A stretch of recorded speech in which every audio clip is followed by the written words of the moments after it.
While the masses gather in drunken celebration, clinking glasses to fleeting resolutions they'll forget by sunrise, we see you, the outliers, the lone wolves, the revolutionaries who've chosen to stand apart from the crowd. Not because you're lost, but because you've found something most can't understand: yourself. Welcome to the stream for those who don't follow trends. They make them. For those who don't wait for permission, they take it.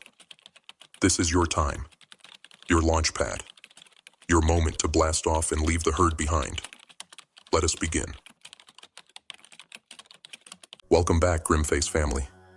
We made it.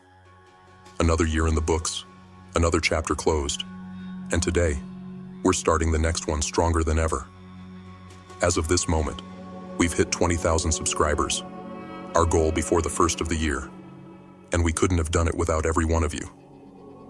This milestone isn't just a number. It's proof of the power of this community. A community built on resilience, grit, and the relentless pursuit of self-transformation. GrimFace isn't just a channel. It's a movement. It's a mission. From day one, we've been here to cut through the noise, to give you the tools, the lessons, and the mindset to take back control of your life. This channel isn't about quick fixes or surface-level motivation.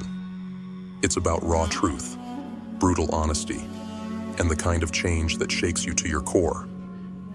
And as we head into a new year, that mission hasn't changed. It's only grown stronger. The coming year isn't just another 12 months. It's an opportunity to rise, to evolve, to step into the version of yourself you've always known you could be. And we're here to help you make it happen. Whether you've been with us from the start or you just found your way here, know this: you're part of a family that doesn't just survive. We thrive. We grow. We overcome. So, as we dive into this compilation of lessons, take it all in. These aren't just words. They're blueprints. They're tools. They're the keys to unlocking a life you can be proud of. The coming year is yours if you're ready to claim it. And together, we'll make sure you have everything you need to turn it into your year. Here's to growth. Here's to grit. Here's to the GrimFace family. Let's rise. We will start today's teachings with lesson number 1. Self-sabotage is a defense mechanism.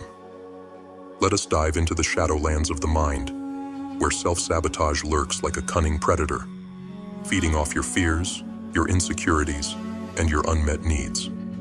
It's not just an act of failure, it's an act of protection, a defense mechanism crafted by your subconscious to shield you from pain, rejection, or the weight of expectation.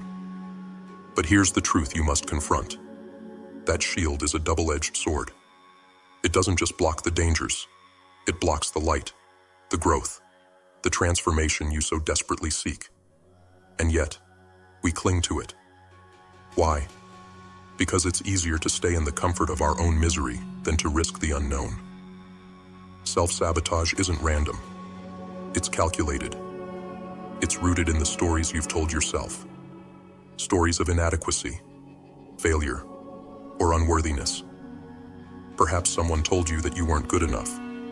Or maybe you internalized the lie that success isn't meant for people like you. These lies have woven themselves into the fabric of your identity. And now your subconscious whispers, better to fail on your own terms than to be crushed by the weight of trying. You skip the opportunities that might elevate you. You procrastinate on the goals that could redefine you. You choose the toxic relationships, the destructive habits, the endless cycle of excuses. Because in that chaos, you feel safe. But let's strip away the illusion. Let's expose the raw truth. Self-sabotage is not your friend. It's your jailer. And as long as you let it reign, you are sentencing yourself to a life of mediocrity. Do you feel that sting? That tightness in your chest? That's your higher self begging to be heard. It's screaming from the depths of your soul. Why do you keep betraying me? Because every time you undermine your potential, every time you give in to fear, you're betraying the part of you that knows you were born for something greater. Let me tell you what self-sabotage truly fears. It fears your clarity. It fears your resolve. It fears the moment you stop running from yourself and turn to face the darkness. When you stop numbing the pain and start dissecting it. Because in that moment, you will see it for what it is. A mask. A facade hiding your true power. Ask yourself, what are you protecting yourself from? Failure, success, the judgment of others? Or is it the fear that you might finally see yourself as you truly are? A force of nature capable of shaking the very foundations of your world? That kind of power is terrifying, isn't it? But it's yours. It has always been yours. The path forward is brutal. You will have to rip away the layers of lies and limiting beliefs. You will have to confront the traumas you've buried so deep that they've become a part of your shadow. You will have to endure the pain of realizing that the life you've been living is a cage of your own design. But here's the beauty of it. The cage has no lock. You are the key. Start by acknowledging the patterns. Call out the behaviors that have held you hostage. Write them down. Stare them in the face. And demand answers. Why do you procrastinate? Why do you settle for less? Why do you fear happiness? And when the answers come, don't run. Sit with them. Let them pierce you, because pain is a teacher, and it's trying to guide you to freedom. But don't stop there. Take action, even if it's messy, even if it terrifies you. Action is the antidote to self-sabotage. It's the hammer that shatters the illusion. Step into the discomfort. Make the phone call. Submit the application. End the toxic relationship. Create the life you're afraid to dream of. Because the only thing scarier than failure is the regret of never trying. Understand this. Self-sabotage isn't who you are. It's a habit, a reaction, a shadow. And shadows cannot survive in the presence of light. You are that light, but only if you choose to be. The power is already within you, waiting, watching, hoping that today will be the day you finally say, enough. You don't need to destroy yourself to protect yourself. You don't need to live in fear of your potential. Embrace the discomfort. Tear down the walls. And when the dust settles, stand amidst the rubble of your former self and roar, I am free. The battle with self-sabotage is brutal, but it's a battle worth fighting. Because on the other side of that war is your liberation. And once you taste it, you'll never settle for the chains again. Lesson number 2. Face your mountain. There it stands. The mountain. Immovable. Intimidating. A monolith of everything you fear. Everything you avoid. Everything that holds you back. You've tried to ignore it, haven't you? You've walked in circles at its base, hoping it might disappear. But it never does. It just looms there, silent and relentless, daring you to face it. The mountain isn't just a challenge. It's a mirror. It reflects your deepest fears, your unresolved pain, your crippling self-doubt. It knows your secrets. It knows the lies you whisper to yourself when no one is listening. It knows the excuses, the procrastination, the self-pity. It knows you. You see, the mountain isn't out there somewhere in the world. It's inside you. It's the battle raging within your own mind. It's the voice that tells you, you're not enough. You can't do this. You'll never make it. And as long as you allow that voice to rule you, the mountain will remain insurmountable. But let me tell you something you already know deep down. That mountain was put in your path for a reason. It exists not to stop you, but to shape you. To force you to dig deep. To discover what you're truly made of. And until you confront it, you will remain trapped in the shadow of your own potential. So, what are you going to do? Stand there, paralyzed by fear, or take the first step? Understand this. The climb will not be easy. It will tear you apart. It will break you down. You will question yourself at every turn. But it is only through this pain that you will find transformation. Growth is forged in the crucible of struggle, not comfort. Look at your mountain closely. What does it represent? Is it fear? Fear of failure? Fear of rejection? Fear of success? Or is it the weight of your past? Those memories, those traumas that you can't seem to let go of. Perhaps it's the stories you tell yourself. I'm not good enough. I'm not smart enough. I don't deserve more. These are not truths. They are chains. And you've been dragging them for far too long. But here's the secret the mountain doesn't want you to know. Every chain has a weak link. And that link is your willingness to believe the lies. The moment you question those beliefs, the chains begin to crack. The moment you take a step toward the mountain, its power begins to fade. But let's be clear.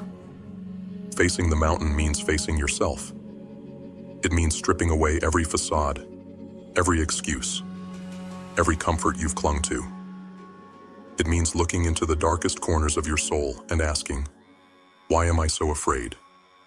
Why do I hold myself back? What am I running from? And when the answers come, you must be ready to confront them, no matter how painful they are. This journey isn't about reaching the top.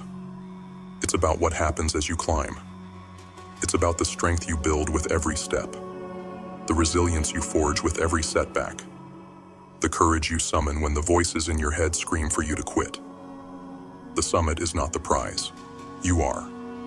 The version of yourself that emerges from the climb, battered but unbroken, is the reward. And let's not pretend that the mountain won't fight back. It will. You will slip. You will fall. You will feel like giving up. But remember this. Every time you rise after a fall, you chip away at the mountain's power. Every time you take another step, no matter how small, you prove to yourself that you are stronger than the obstacles within. This is your battle. No one can fight it for you. No one can carry you up the mountain. It is yours to face, yours to conquer. And the only thing standing between you and the top is you. So, stop waiting. Stop wishing for the mountain to move. It won't. You have to climb it. You have to tear through the fear, the pain, the doubt. You have to rise, step by step, breath by breath, until there is no part of you left that believes you can't. The mountain is your proving ground. It's where you shed the version of yourself that plays small, that gives in, that settles for less. It's where you become the person you were meant to be, not in spite of the struggle, but because of it. So, look at your mountain one last time. Don't see it as an obstacle. See it as an invitation to rise, to fight, to climb. Because on the other side of that mountain is the version of you that no longer fears the climb. And that, my friend, is a power no mountain can ever take away. Lesson 3. Emotional intelligence is key to transformation. There is a war raging inside you. A silent, relentless battle between what you feel and what you choose to ignore. You've been taught to suppress your emotions, to shove them into the shadows, to bury them deep where no one can see. But what they didn't tell you is this. Those buried emotions don't disappear. They fester. They grow. And when left unchecked, they become the chains that keep you bound to your own destruction. Emotional intelligence is not a luxury. It is your lifeline. It is the difference between being a slave to your emotions and mastering them. And make no mistake, your emotions are not your enemy. They are your compass. They are the whispers of your subconscious, the cries of your inner self, begging you to pay attention. But you've ignored them, haven't you? Suppressed them, silenced them, pretended they don't exist. And where has that led you? To the same cycles of pain, the same patterns of self-sabotage, over and over again. You cannot escape your emotions. They are part of you. Suppressing them is like trying to hold back a tidal wave with your bare hands. It will consume you.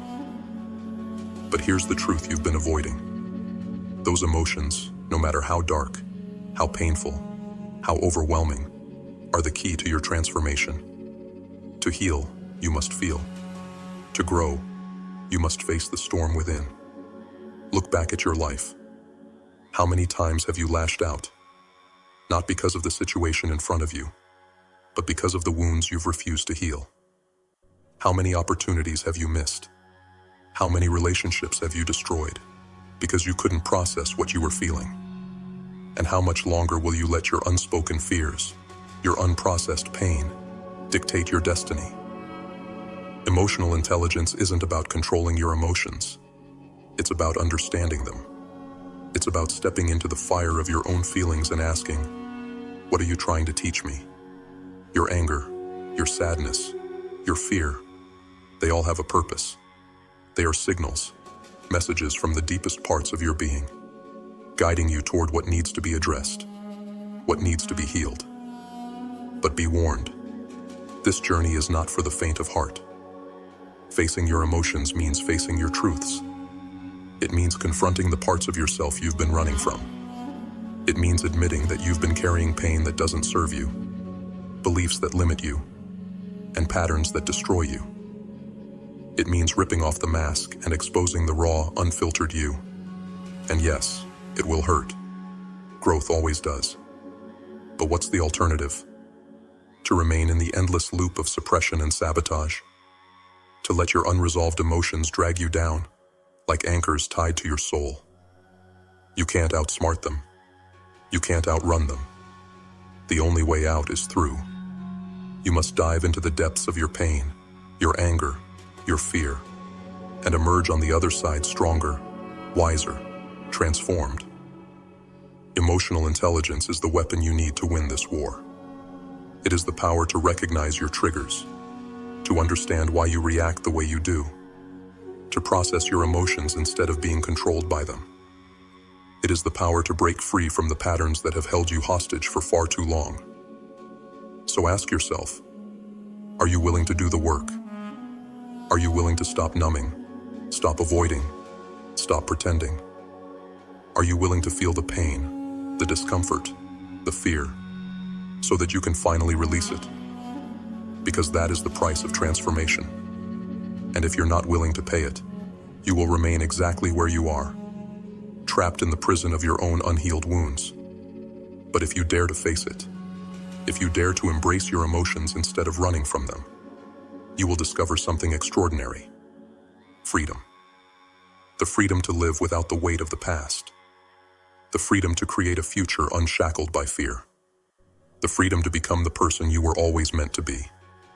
Emotional intelligence is not just a tool. It is your liberation. So stop running. Stop hiding. Face your emotions. Feel them. Learn from them. Transform them. Because in the end, the only thing standing between you and the life you crave is the courage to face yourself. Step into the storm. Let it tear you apart if it must.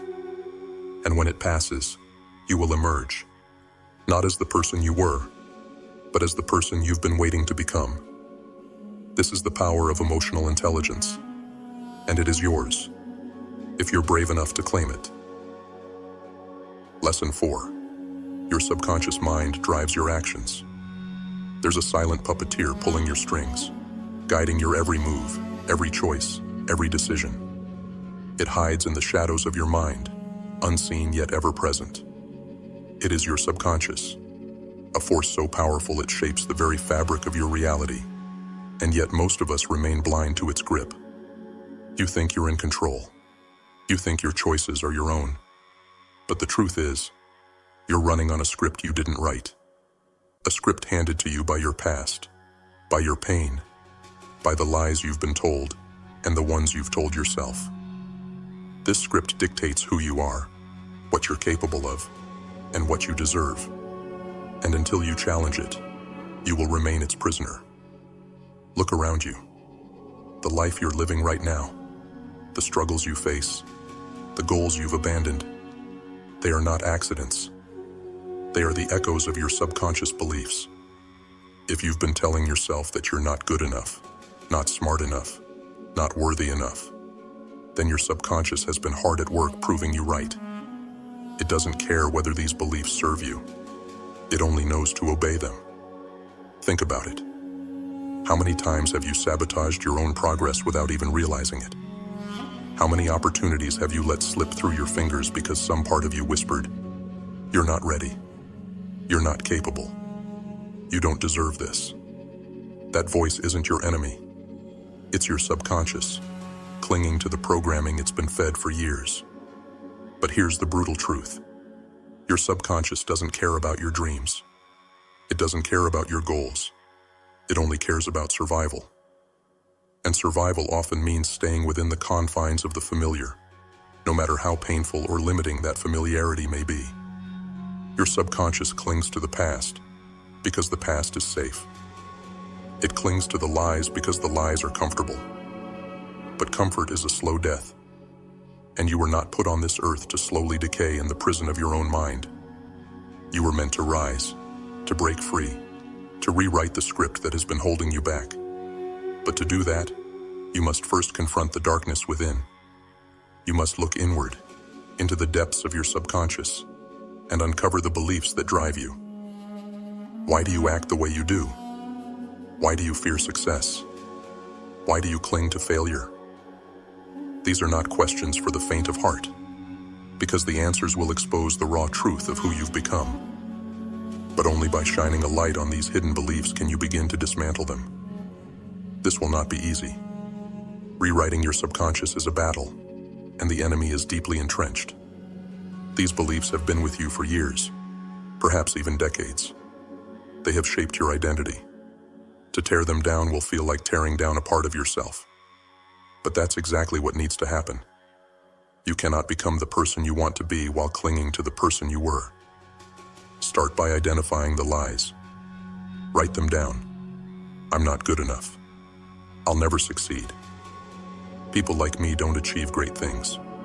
Write them all. Look at them. And then challenge them. Where did these beliefs come from? Who told you they were true? And why have you chosen to believe them? Because make no mistake, it is a choice. You have chosen to believe these lies, whether consciously or not. And if you can choose to believe them, you can choose to reject them. You can choose to replace them with truths that serve you, empower you, and propel you forward. This is not a one-time act. Rewriting your subconscious is a relentless process. It requires daily vigilance, daily discipline. You must feed your mind with new beliefs, new affirmations, new narratives. You must visualize the life you want and act as if it is already yours. You must drown out the old programming with the sound of your new truth. And yes, your subconscious will fight back. It will resist. It will whisper, "This isn't you. This isn't who we are." But you must respond with unshakable resolve. This is who I choose to become. Understand this. Your subconscious mind is not your master. It is a tool, a powerful, obedient tool that will shape your reality based on the commands you give it. If you feed it fear, it will create a life of fear. If you feed it belief, it will create a life of strength. The choice is yours. So, what will it be? Will you continue to live as a puppet, dancing to the tune of outdated programming? Or will you take the reins and rewrite the script of your life? The process will be brutal, the journey unforgiving. But on the other side of this battle lies freedom. The freedom to create, to grow, to transform into the person you were always meant to be. The power is within you. It has always been within you. But you must be willing to confront the darkness, to wrestle with the lies, to fight for the life you deserve. This is your mind. This is your story. And it's time to take it back. Lesson 5. Resistance is a sign of growth. You feel it, don't you? That weight pressing down on your chest. That voice in your head whispering, "Stop. Turn back. This is too much." That's resistance. It's the invisible wall standing between you and who you're meant to become. It's the voice of your fear, the grip of your comfort zone, the siren song of mediocrity begging you to stay small. But here's the brutal truth. Resistance isn't your enemy. It's your guide. It's the map pointing you toward the exact place you need to go.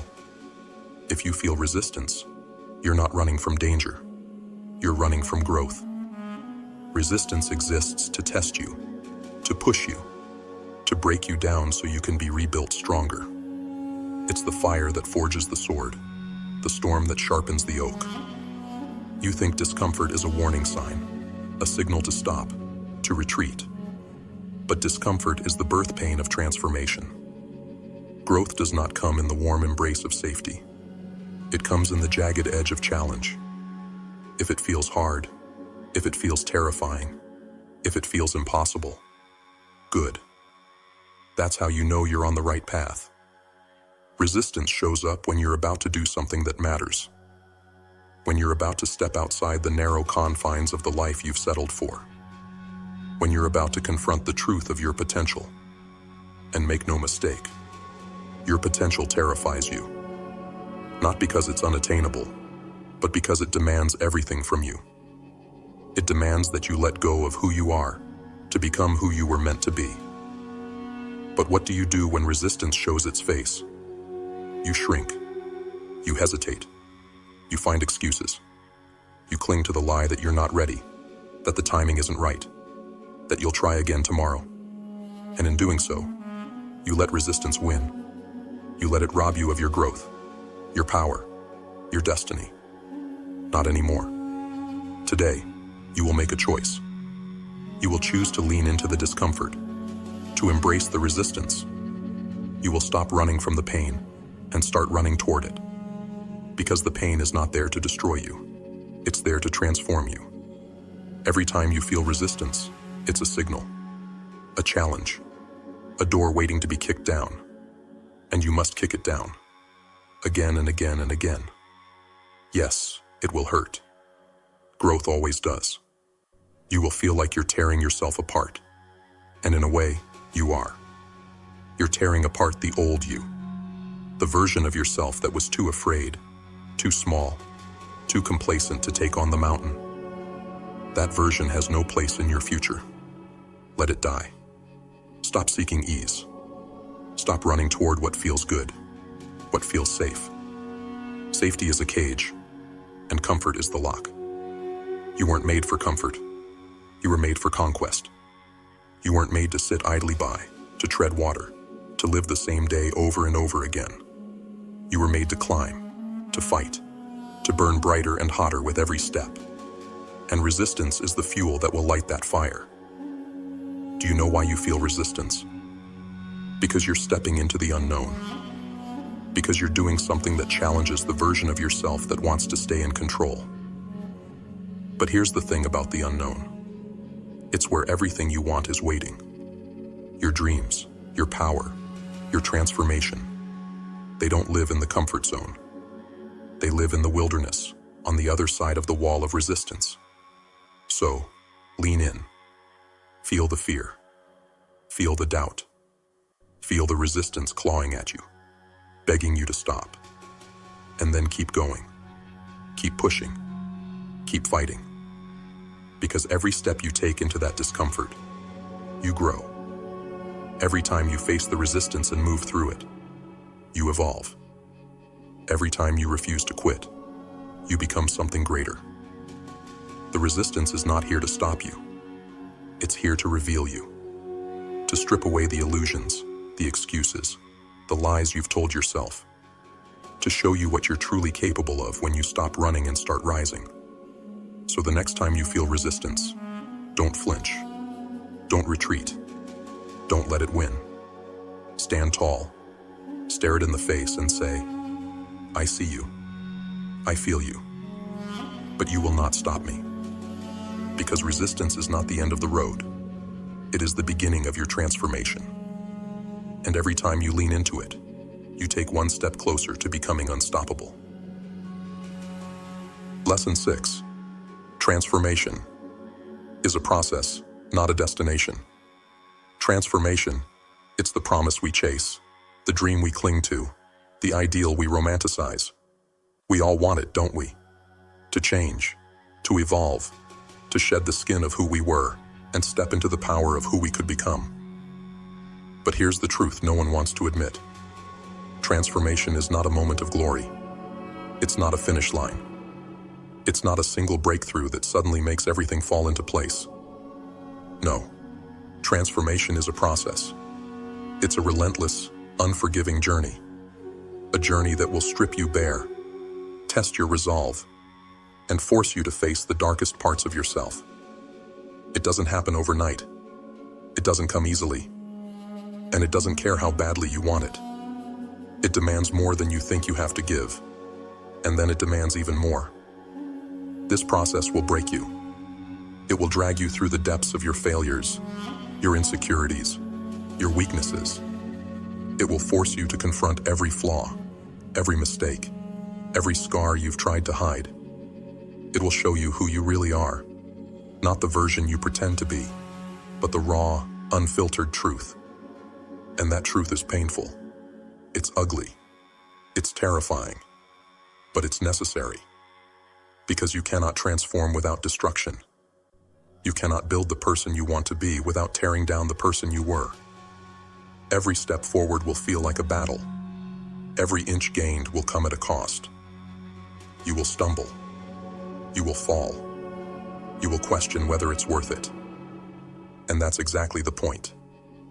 Transformation is not supposed to be easy. It's supposed to test you, to challenge you, to make you earn it. You will face setbacks. Oh, will you face setbacks? You will fail. You will feel like giving up. You will wonder if you're wasting your time, if you're even capable of change. And in those moments, you will be tempted to quit, to settle for the life you've always known. But here's the truth you must remember. Setbacks are not the end of the journey. They are part of the journey. Every failure, every mistake, every moment of doubt is a lesson that will shape you, refine you, and prepare you for what lies ahead. You see, transformation is not about reaching a destination. It's not about achieving perfection or arriving at some final version of yourself. It's about the process, the work, the grind. It's about waking up every day and choosing to fight, even when it feels like the world is against you. It's about embracing the struggle, the discomfort, the uncertainty, because you know that growth only comes from pain. Patience is your weapon in this battle. Not complacency, not passivity, but patience. The kind of patience that understands transformation takes time. The kind of patience that forgives yourself when you stumble but demands that you get back up. The kind of patience that knows every small step forward, no matter how insignificant it seems, is progress. So, stop chasing the illusion of an instant fix. Stop waiting for the perfect moment, the perfect plan, the perfect version of yourself to emerge. That moment will never come. The process is messy. It's chaotic. It's unpredictable. But it's real. And it's in that mess, that chaos, that unpredictability, that you find your power. Transformation isn't glamorous. It's gritty. It's raw. It's the sweat on your brow, the ache in your heart, the fire in your soul. It's the quiet battles you fight when no one is watching. It's the relentless pursuit of growth, even when it feels like you're moving backward. It's the refusal to settle, to give in, to accept less than you deserve. So, embrace the process. Lean into the struggle. Celebrate the small victories, but don't cling to them. Learn from the setbacks, but don't let them define you. Keep moving forward, no matter how slow, no matter how painful, no matter how uncertain the path may seem. Because transformation is not a destination.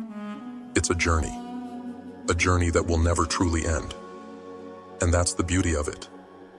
You are not here to reach some final state of perfection. You are here to grow, to evolve, to become more than you were yesterday.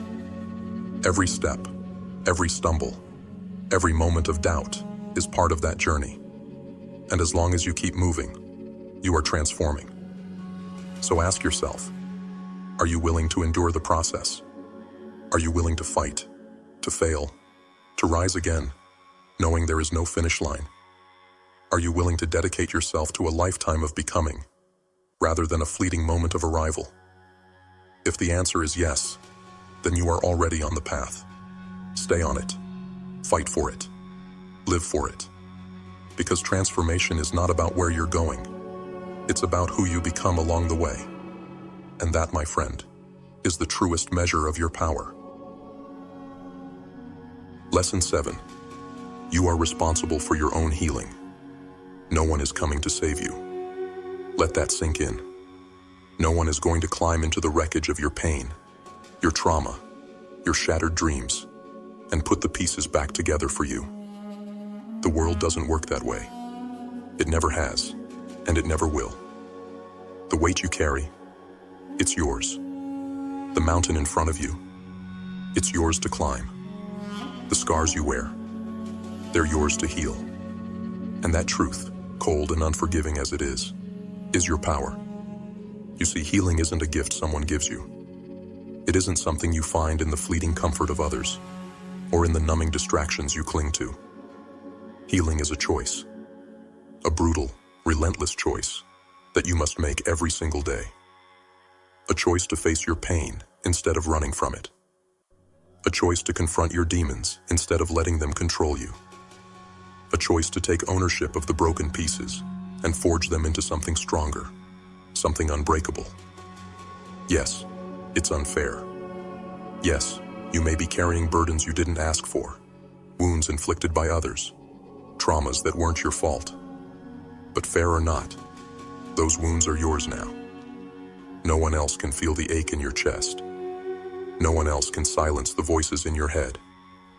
No one else can fight the battles raging within you. And no one else can heal you. Because healing isn't passive. It's not a moment of grace that descends upon you. It's a war you must fight. A war against your pain, your past, your doubts, your fears. And in this war, you are both the soldier and the commander.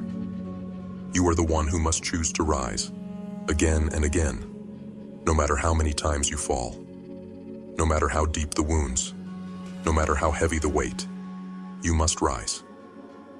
But let me tell you something about this war. It's not just about survival. It's about transformation. When you take responsibility for your own healing, you take responsibility for your life. You stop waiting for someone to fix you, and you start building yourself. You stop playing the victim, and you become the creator. You stop hoping for a savior, and you become your own salvation. It's not easy. It's not supposed to be. Healing is messy. It's painful. It will force you to dig into the darkest corners of your soul, to face the memories you've buried, the emotions you've suppressed, the truths you've denied.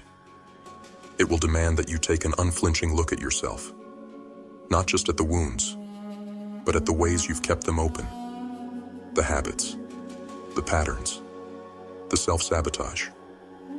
It will demand that you take accountability, not for what happened to you, but for what you choose to do about it. Because here's the hard truth. Your healing is your responsibility, not your parents', not your partner's, not your friends', not the world's. Yours. That doesn't mean you have to do it alone. It doesn't mean you can't seek support, guidance, or connection. But it does mean that the work is yours to do. No one can climb your mountain for you. No one can walk your path. No one can take the steps that will lead you to freedom. And here's the beauty of it. When you take responsibility for your healing, you take back your power. You stop being at the mercy of what happened to you, and you start shaping what happens next. You stop being defined by your pain, and you start defining yourself. You stop being the victim of your story, and you become the author. So, what will you do? Will you keep waiting for someone to rescue you? Will you keep blaming the world for your pain, your struggles, your stagnation? Or will you take the first step up the mountain, no matter how steep, no matter how treacherous? Will you own your pain, own your healing, own your life? Because here's the truth. The mountain is yours, but so is the summit. The pain is yours, but so is the power. The wounds are yours, but so is the wisdom they can bring. And the life you desire, the life you deserve, it's waiting. But it's waiting on the other side of the climb. So climb. Climb. Even when your legs shake and your lungs burn. Climb. Even when the voices in your head tell you to stop. Climb. Even when it feels like the mountain is endless. Because every step you take is a step closer to freedom. Every step you take is a declaration. I am not my pain. I am not my past. I am my own healer, my own savior, my own strength. The journey will be long. It will be brutal, but it will be worth it. Because on the other side of that mountain is the version of you that doesn't just survive, but thrives. The version of you that doesn't just endure, but conquers. The version of you that takes everything you've been through and uses it as fuel to become unstoppable. The question isn't whether you can heal. The question is, will you choose to? Because the power is yours. It has always been yours. Now it's time to use it. Climb your mountain. Own your healing. Create your life. And let nothing stand in your way. Lesson 8. Your pain can be your power. Pain. It's the one thing you can't escape. The one constant in this fragile, fleeting life.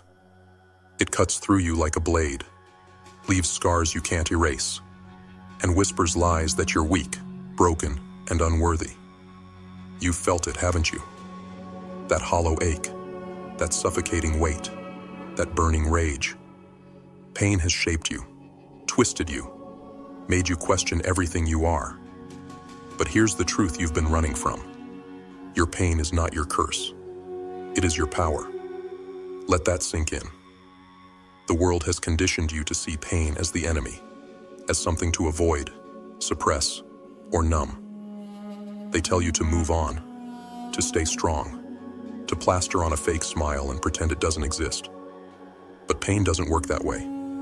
It doesn't fade just because you ignore it. It festers. It grows. It waits. And then it consumes you from the inside out, unless you learn to use it. Because pain is energy.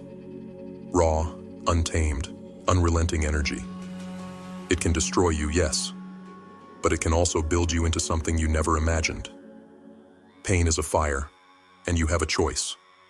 You can let it burn you to ash, or you can let it forge you into steel. The choice is yours, and it always has been. Think of the darkest moments of your life. The heartbreak, the loss, the failure, the betrayal. You wouldn't wish them on anyone, would you? And yet those moments changed you. They woke you up. They tore you apart so you could rebuild. They showed you what you're made of, what you can endure, and what truly matters. Pain is the ultimate teacher, and its lessons are brutal but priceless. But let's be clear. This isn't about romanticizing your pain. This isn't about pretending it doesn't hurt or pretending it's fair. It's not. Pain is cruel. It's unforgiving. It doesn't care about your plans, your dreams, or your timeline. But pain doesn't come to you without purpose. It comes to break you. Yes, but only so you can put yourself back together stronger, wiser, and more resilient than before. Your pain is a mirror. It reflects your fears, your weaknesses, your unhealed wounds. It forces you to confront the parts of yourself you've been avoiding. And when you do, when you face your pain instead of running from it, you discover something extraordinary. It's not the pain itself that destroys you. It's your refusal to face it. When you confront your pain head-on, you strip it of its power. You take control, and you begin to transform. Pain can be your prison, or it can be your fuel. It can chain you to the past, or it can propel you into the future. The difference lies in how you use it. Do you let it define you? Do you let it make you bitter, broken, defeated? Or do you harness it, channel it, turn it into the driving force behind your growth and purpose? Every time you feel pain, you're standing at a crossroads. One path leads to despair, to stagnation, to the endless cycle of suffering. The other path leads to resilience, to self-discovery, to power. And yes, that second path is harder. It demands everything from you. It demands that you look at your pain, not with fear, but with curiosity. What is it trying to teach you? What does it reveal about who you are and who you need to become? Pain is a doorway. It's a test. It asks, will you let this break you, or will you let this build you? And when you choose to let it build you, when you choose to use your pain as a catalyst for transformation, something incredible happens. You become untouchable. Not because you no longer feel pain, but because you've learned to turn it into power. Pain stops being something that happens to you and becomes something that happens for you. Your pain can fuel your purpose. It can sharpen your vision. It can ignite your fire. The heartbreak you endured, it taught you what love truly means. The failure you suffered, it showed you what you're capable of. The loss you grieved, it reminded you of what truly matters. Pain strips away the superficial and leaves you with raw, unfiltered truth. And truth is the foundation of power. So, what will you do with your pain? Will you let it crush you, or will you let it drive you? Will you let it make you bitter, or will you let it make you better? Will you run from it, or will you face it, embrace it, and use it to fuel your rise? Because here's the truth.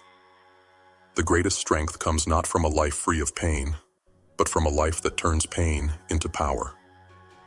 The strongest people you admire didn't avoid suffering.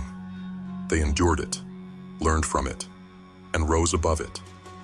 They turned their scars into stories, their wounds into wisdom, their pain into purpose. You are no different. Your pain is not your end. It is your beginning. It is your opportunity to rise, to grow, to become the person you were always meant to be, but only if you choose to use it. So feel the pain. Let it burn. Let it push you, challenge you, transform you. Let it tear away the parts of you that no longer serve you and reveal the strength that's been hiding all along. Your pain is not your weakness. It is your weapon. Wield it. And when you do, there will be no force, no obstacle, no challenge that can stand in your way. Your pain is your power. Now use it. Lesson 9. Let go of old identities. Who are you? Stop for a moment and answer that question. Not with the mask you wear for the world, not with the comforting lies you tell yourself, but with raw, unflinching truth. Who are you really? Not who you were 5 years ago, or even yesterday. Who are you right now, in this moment? Because the person you've been clinging to, the person you think you are, might just be the very thing holding you back. Let me tell you a hard truth. The version of yourself that got you here cannot take you where you want to go. Growth is not an addition, it's a transformation. And transformation demands sacrifice. It demands that you shed the old skins, the outdated identities, the stories you've clung to for far too long. It demands that you let go of the person you were, so you can become the person you're meant to be. But letting go is terrifying, isn't it? You've spent years building this identity. You've defined yourself by your past, your struggles, your achievements, your failures. You've wrapped yourself in labels and roles, convincing yourself that they make you who you are. And now, the thought of stepping away from all of that feels like stepping into a void, into nothingness, into the unknown. But that void, that nothingness, that is where true transformation begins. The truth is, you are not your past. You are not your pain, your mistakes, or even your victories. Those are chapters in your story, yes, but they are not the whole book. Yet you cling to them.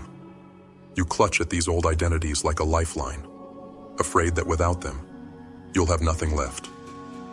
But in clinging to them, you are suffocating the future version of yourself, the version that is waiting, desperately, to be born. Do you feel it? That tension inside you? That pull between who you are and who you're becoming? That's the war between your old identity and your potential. And make no mistake, it is a war. Your old self doesn't want to let go. It will fight you, whispering lies like, "This is who you are. This is all you'll ever be. Don't let go of me. Without me, you'll be nothing." But that voice is a liar. That voice is fear. Because your old identity knows that the moment you stop feeding it, it dies. And in its place, something new will rise. Something stronger. Something freer. Something unstoppable. Letting go of your old identity isn't easy. It's brutal. It's like tearing away pieces of yourself. Pieces that once felt essential, but now only weigh you down. It's grieving the person you used to be, even if that person was flawed, limited, or broken. Because even broken things can feel safe, can't they? Even outdated versions of yourself can feel like home. But here's the thing about growth. It demands discomfort. You cannot evolve while clinging to the familiar. You cannot step into the future while holding on to the past. The old you must die so the new you can live. This isn't just change. It's a rebirth. And rebirth is messy. It's painful. But it's necessary. Ask yourself, who do you want to become? Not in some vague, wishful way. Be specific. What does the highest version of yourself look like? How do they think, act, live? And then ask yourself the harder question. What part of your current identity is standing in the way of that person? What beliefs, habits, stories, or roles do you need to let go of to step into that version of yourself? It might mean letting go of the identity of the victim, even if that identity has given you a sense of validation. It might mean shedding the role of the overachiever, even if that role has earned you praise. It might mean releasing the version of yourself that plays small, avoids risk, or hides behind fear. And let me warn you, this process will feel like loss. You will feel exposed, vulnerable, like you're standing on the edge of a cliff with no safety net. But that's the point. Growth doesn't come with guarantees. It doesn't come with comfort. It comes with risk, with uncertainty. But it also comes with freedom. When you let go of old identities, you make room for new possibilities. You create space for growth, for reinvention, for transformation. You step into the unknown, not as the person you were, but as the person you're becoming. And that person, the person you're becoming, is unstoppable. So, let go. Let the old you fall away. Grieve it if you must, but don't cling to it. Don't let it chain you to a life of limitation. Because the life you want, the life you deserve, is waiting.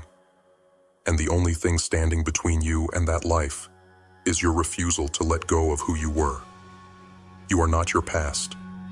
You are not your labels. You are not your fears. You are something far greater, something far more powerful. But to become it, you must take the hardest step of all. You must let go. Step into the unknown. Step into the fire of transformation. Burn away the old. Rise from the ashes. And become who you were always meant to be. The world is waiting for that version of you. Stop delaying. Stop doubting. Let go. And rise. Lesson 10. Learn to trust yourself. Do you trust yourself? Truly? Not the mask you wear for the world. Not the facade of confidence you project, but the raw, unfiltered you. The one staring back at you in the mirror when there's no one else around. Be honest. Do you believe in yourself? Or have you spent your life betraying your own potential, doubting your own strength, breaking promises to the person who matters most? You. Because that's the truth, isn't it? You don't trust yourself. And why should you? You've lied to yourself. Over and over again you've said, "I'll start tomorrow. I'll stick to this plan. I'll follow through." But you didn't. You broke those promises. You abandoned your own word. You've proven to yourself that when it matters most, you cannot be counted on. And that, right there, is why you're stuck. Not because you're incapable, but because you've stopped believing in the one person who has the power to change everything. You. Trust is not given. It's earned. And self-trust is no exception. It is not a gift you bestow upon yourself in moments of convenience. It is a hard-fought battle, earned in the trenches of your choices, your discipline, your follow-through. You cannot fake it. You cannot shortcut it. Self-trust is built through action, through consistency, through proving to yourself, "I am someone I can rely on." So how do you start? How do you rebuild what you've broken? You start by keeping your promises. Not to the world, not to your boss, your friends, or your family, but to yourself. Start small if you must. Make a commitment, a single promise, and then keep it. Show yourself that your word has value, that your intentions mean something. Because every time you follow through, every time you deliver on what you've promised yourself, you lay another brick in the foundation of self-trust. And here's the brutal truth. You will fail. You will slip. You will break promises along the way. But the difference between those who trust themselves and those who don't is what happens after failure. Do you wallow in it? Do you let it reinforce the lie that you're untrustworthy? Or do you get back up, recommit, and prove to yourself that you are not defined by your mistakes, but by your persistence? Self-trust isn't just about keeping promises. It's about alignment. It's about living in harmony with your values, your principles, your truth. How often have you compromised what you stand for just to fit in, to avoid conflict, to make someone else happy? And how often has that compromise left you hollow, ashamed, disconnected from yourself? You cannot trust a version of yourself that betrays its own values. To trust yourself, you must live authentically. You must act in accordance with what you believe, no matter how uncomfortable, inconvenient, or lonely it may be. And perhaps the hardest part of all, you must believe in your ability to handle whatever life throws at you. That's where most of us falter, isn't it? We don't trust ourselves because deep down, we're terrified. Terrified that we're not strong enough, smart enough, resilient enough to face the storms ahead. So we freeze. We doubt. We hesitate. And in that hesitation, we prove ourselves right. We prove to ourselves that we're not ready, not capable, not enough. But here's the truth you've been avoiding. You are stronger than you think. Every challenge you faced, every setback, every moment you thought would break you, you survived it. Maybe you didn't thrive. Maybe you didn't conquer. But you survived. And survival is proof of strength. Proof that you are capable of more than you give yourself credit for. Trust isn't built on perfection. It's built on resilience. So ask yourself, what kind of person do you want to be? Do you want to be someone who hides from challenges, who doubts their own ability, who betrays their own word? Or do you want to be someone who stands firm, who keeps their promises, who acts in alignment with their truth, and faces life head-on, knowing they can handle whatever comes their way? The choice is yours. No one can give you self-trust. No one can build it for you. It's a battle you must fight alone, a foundation you must lay brick by brick, day by day. And yes, it will be hard. You will falter. But every time you choose to rise, every time you choose to follow through, every time you choose to believe in yourself despite the doubts and fears, you prove to yourself, I am someone worth trusting. So start now. Keep the promise you made to yourself, no matter how small. Act in alignment with your values, even when it's hard. Face your challenges, even when you're afraid. And when you look in the mirror, stare into your own eyes and say, I trust you. You'll know it's not a lie. You'll know it's the truth. And when you trust yourself, truly and deeply, there is nothing you cannot achieve. Lesson 11. Focus on building new habits. You want to change. You want to break free from the cycle, from the chaos, from the weight of who you've been. But here's the harsh truth. You can't fix yourself because you're not a machine and you're not broken. The version of you that exists right now isn't flawed beyond repair. It's simply the product of your choices, your patterns, your habits. And if you want to change who you are, you don't need to fix yourself. You need to rebuild yourself.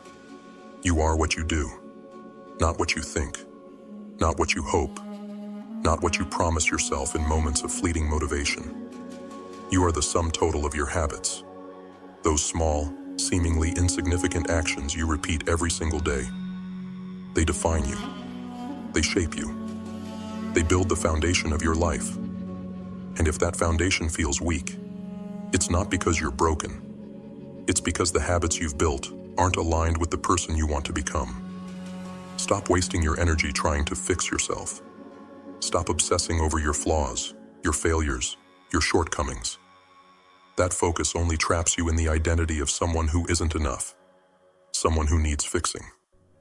Instead, focus on the habits. Focus on the daily actions that over time will transform you into the person you know you're meant to be. But here's the brutal truth about habits. They're not easy to build. And that's why most people fail. Habits aren't formed in moments of inspiration. They're forged in the grind, in the monotony, in the quiet, repetitive choices that no one sees. They don't come from giant leaps. They come from small, consistent steps. Steps that feel insignificant. Steps that feel tedious. Steps that feel like they're not making a difference. But they are. The person you want to become, they already exist. They're waiting for you on the other side of the habits you've been avoiding. Want to be stronger? Build the habit of showing up to the gym, even when you're tired, even when you don't feel like it. Want to be more disciplined? Build the habit of keeping small promises to yourself, no matter how insignificant they seem. Want to succeed? Build the habit of doing the work, even when the results feel miles away. This isn't about perfection. It's not about doing everything right, every single day. It's about consistency. It's about showing up. It's about making progress, no matter how small. Because small changes, repeated consistently over time, compound into massive transformation. That's the secret. That's the power. But it's not glamorous, and it's not easy. It's a grind. And most people won't stick with it. Will you? The biggest enemy of new habits isn't failure. It's your old self.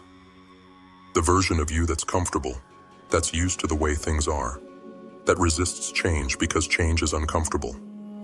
That version of you will fight to survive. It will tempt you to quit. It will whisper, "One missed day doesn't matter. This is too hard. You'll never stick with this." But you don't have to listen.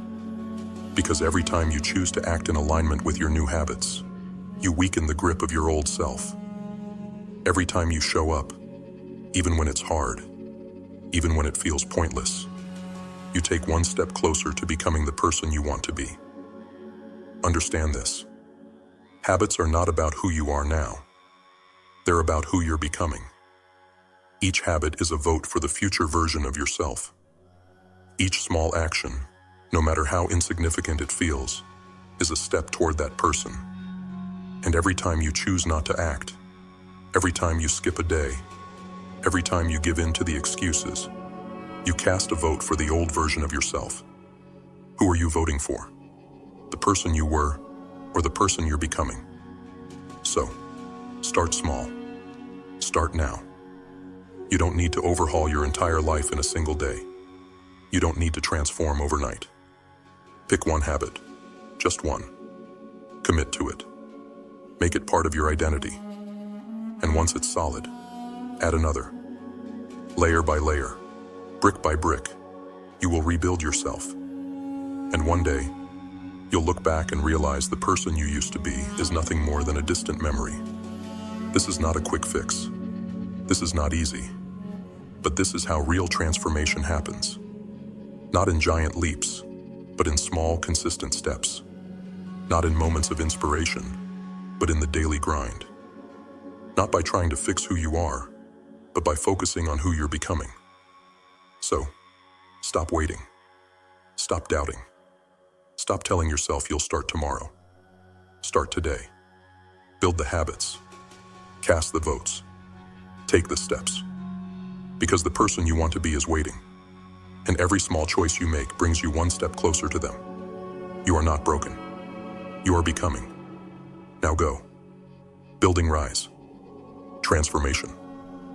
And let nothing, not fear, not doubt, not the pull of your old self, stand in your way. Lesson 12. Your life reflects your beliefs. Look around you. Look at the life you're living. The people, the circumstances, the struggles, the victories, everything. What do you see? Is it chaos or order?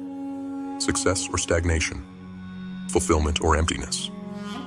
Whatever it is, I want you to hear this truth. Your life is a mirror. It reflects back to you the beliefs you hold within. The world doesn't give you what you want. It gives you what you believe. Let that sink in. You may blame your circumstances. You may curse your luck, your past, or the people who have wronged you. But the truth is, the reality you live in is one you've created. Not consciously, perhaps, but through the silent, unseen power of your beliefs. Your beliefs are the architects of your life. They shape your thoughts, your actions, your choices. They define what you think is possible, what you think you deserve, and what you think you are capable of. And right now, your life is a reflection of those beliefs, whether you like it or not. If you believe you're not good enough, the world will show you evidence of that belief everywhere you look. If you believe success is for others but not for you, you'll sabotage yourself at every turn. If you believe life is unfair, unfairness will find you. Not because the universe is cruel, but because your beliefs act like a magnet, pulling circumstances, people, and outcomes that align with them. But here's the brutal truth most people don't want to face. If your life is not what you want it to be, it's because your beliefs are not what they need to be.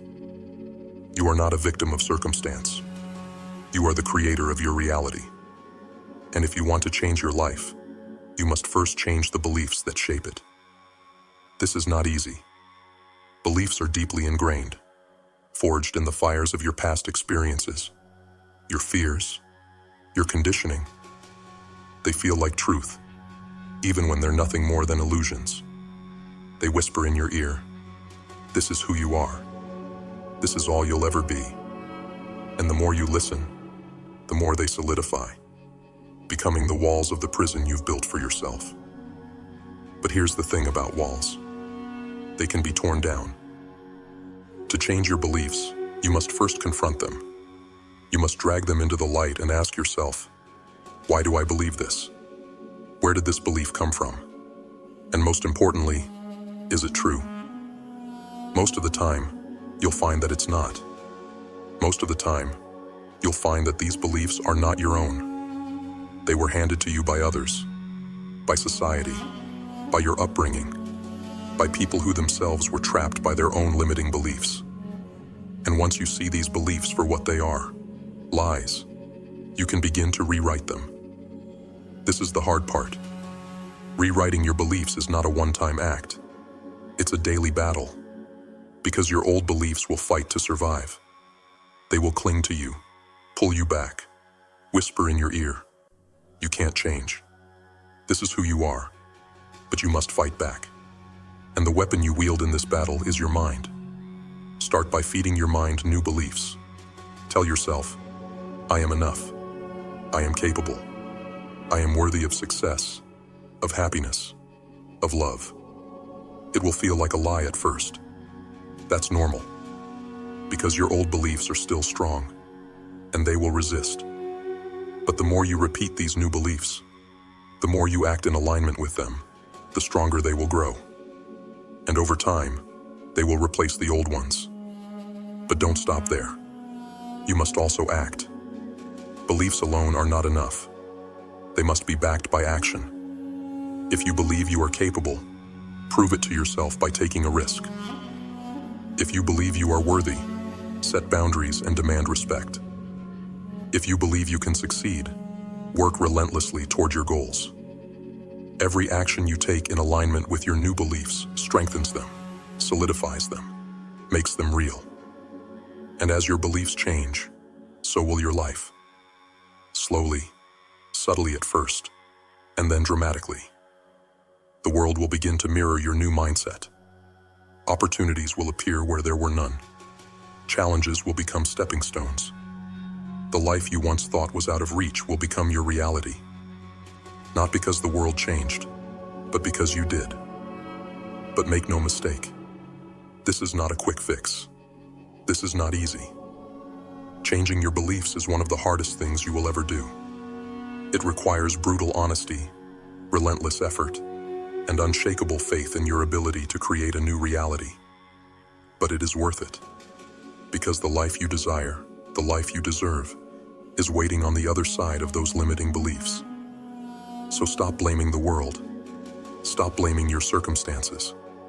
Stop blaming anything or anyone but yourself. And then take responsibility, not just for the life you've lived, but for the life you are about to create. Your beliefs got you here, and your beliefs will take you forward. The choice is yours. What do you believe? And what will you choose to believe? Because your life will always reflect the answer. Change your beliefs, and you will change your world. The power has always been yours. Now it's time to use it. Lesson 13. Embrace imperfection. Perfection. What a seductive lie.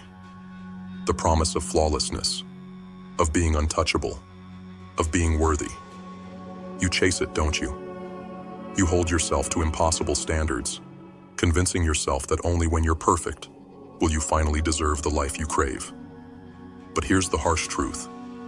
Perfection doesn't exist. And worse, it's a trap. A weapon you wield against yourself. A slow poison that keeps you stuck, stagnant, and afraid. Perfectionism is not your strength. It's your prison. It tells you that nothing you do is ever good enough. It whispers in your ear, you're not ready yet. You're not capable yet. Just wait until it's perfect. And so you wait. You wait to start. You wait to try. You wait to live. And in that waiting, you sabotage yourself. Because perfectionism isn't about striving for greatness. It's about avoiding failure. It's about fear. Fear of being seen, of being judged, of being vulnerable. But here's the truth you must confront. Imperfection is inevitable. You will fail. You will stumble. You will make mistakes. And that's not just okay. It's necessary.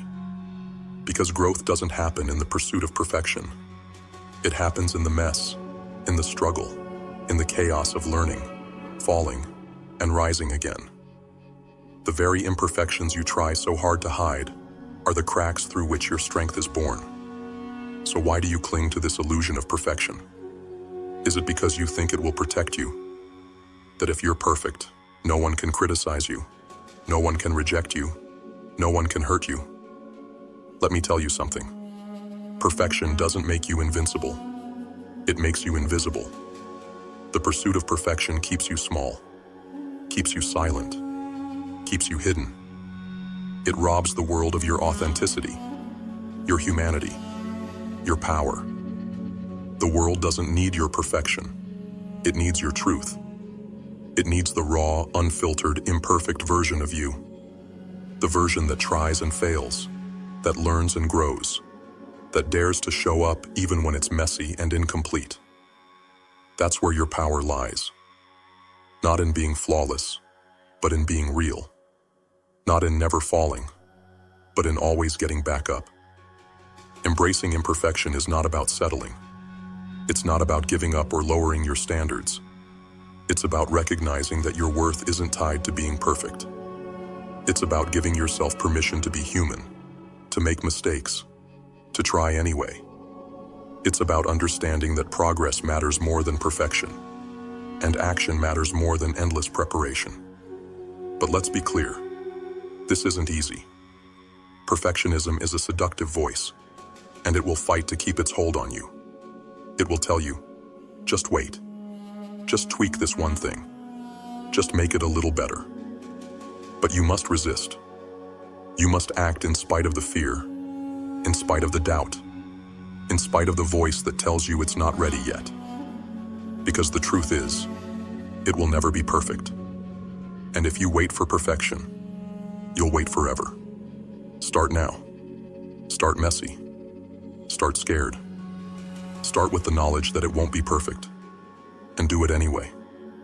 Every step forward, no matter how imperfect, is a step closer to where you want to be. Every failure, every mistake, every misstep is a lesson, a building block, a necessary part of the journey. Perfectionism doesn't move you forward. It keeps you stuck. Imperfection is what propels you. Ask yourself, what have you been putting off because you're afraid it won't be perfect? What dreams have you buried under the weight of not good enough? And then ask yourself the harder question. How much longer are you willing to wait? How much more of your life are you willing to waste chasing an illusion? Because here's the truth. The world doesn't remember perfection. It remembers courage. It remembers resilience. It remembers those who dared to show up, flaws and all, and make their mark. You don't need to be perfect to succeed. You just need to start. You just need to try. You just need to keep going. So let go of the lie. Let go of the need to be perfect. Embrace the mess, the flaws, the imperfections that make you human. Embrace the process, the journey, the endless becoming. Perfection isn't the goal, it's the enemy. And the moment you stop chasing it, you'll find freedom. Freedom to grow. Freedom to succeed. Freedom to live. You don't need to be perfect. You just need to be you. Imperfect, flawed, raw, and unstoppable. Now go. Step into the arena. Take the risk. Make the leap. And let the world see the beauty of your imperfection. Because that's where your power truly lies. Lesson 14. Transformation starts with a choice. There comes a moment, a single piercing moment, when you look at your life and realize you cannot stay the same. It hits you like a thunderclap. Maybe it's the weight of your failures, the suffocating monotony of your routine, or the hollow ache of knowing you were meant for more. Whatever it is, it shakes you to your core. And in that moment, you have a choice. Stay where you are, or rise. This is the moment that defines everything. Not tomorrow, not next year. Right here, right now. Transformation doesn't happen in the distant future. It doesn't wait for perfect conditions or convenient timing. Transformation begins in a single brutal moment of clarity. The moment you stop lying to yourself and accept the truth. If you want a different life, you must make a different choice. But let's not romanticize this choice. It's not an easy one. It's not a choice drenched in the glow of inspiration. It's a choice steeped in fear, uncertainty, and pain. Because to choose transformation is to choose discomfort. It's to choose to face your mountain, to confront everything you've been avoiding, denying, running from. It's to look at yourself, the real, unfiltered you, and say, I will not stay here. I will not stay stuck. I will climb. That mountain, it's massive. It's terrifying. It looms in front of you, daring you to try. And every step up its jagged face will test you. You'll stumble. You'll doubt. You'll want to turn back. But none of that matters right now. Right now, the only thing that matters is the choice. The choice to take the first step. The choice to look at your mountain and say, "You will not defeat me." Most people never make this choice. They stand at the base of their mountain, paralyzed by fear, weighed down by excuses. They tell themselves it's too hard, too late, too impossible. And in doing so, they surrender. They choose the familiar over the unknown, the comfort of stagnation over the pain of growth. They tell themselves they'll start tomorrow, but tomorrow never comes. Don't let that be you. Your mountain isn't going anywhere. It will haunt you, day after day, year after year, until you either climb it or let it crush you. But here's the thing. The mountain isn't your enemy. It's your test, your teacher. It exists not to stop you, but to shape you, to force you to become the person you were meant to be. And the first lesson it teaches is this. Transformation starts with a choice. This choice isn't about guarantees. It's not about knowing exactly how you'll climb or whether you'll succeed. It's about courage. The courage to start. The courage to try. The courage to face the unknown with nothing but your determination and a refusal to quit. Because the truth is, you don't need to see the whole path. You just need to take the first step. And then the next. And the next. Understand this. Transformation is not given. It is earned. It is fought for. It is wrestled from the grip of fear, doubt, and resistance. And it begins not with luck, or talent, or opportunity. It begins with a single defiant moment when you say, "Enough. Enough of the excuses. Enough of the waiting. Enough of the life that doesn't align with who I am. I choose to change. I choose to climb." This choice will cost you. It will cost you your comfort, your complacency, your old self. It will demand that you let go of the lies you've been telling yourself, the stories that have kept you small. It will demand sacrifice, discipline, and relentless effort. But what's the alternative? To stay where you are, to live a life of quiet despair, haunted by the knowledge that you could have been more. No, that's not who you are. That's not why you're here. You are here to grow, to evolve, to transform. And that journey starts now, not tomorrow, not when it feels easier or safer. Now this moment is your chance to choose, to stand at the base of your mountain and declare, "I will climb." So ask yourself, will you make the choice? Will you take the first step, even if it terrifies you? Will you face the pain, the struggle, the uncertainty, knowing that on the other side lies your potential, your power, your transformation? Because that's the truth about transformation. It doesn't come to those who wait. It comes to those who choose, to those who dare to act, even when the path ahead is steep and the outcome uncertain, to those who refuse to let fear dictate their lives.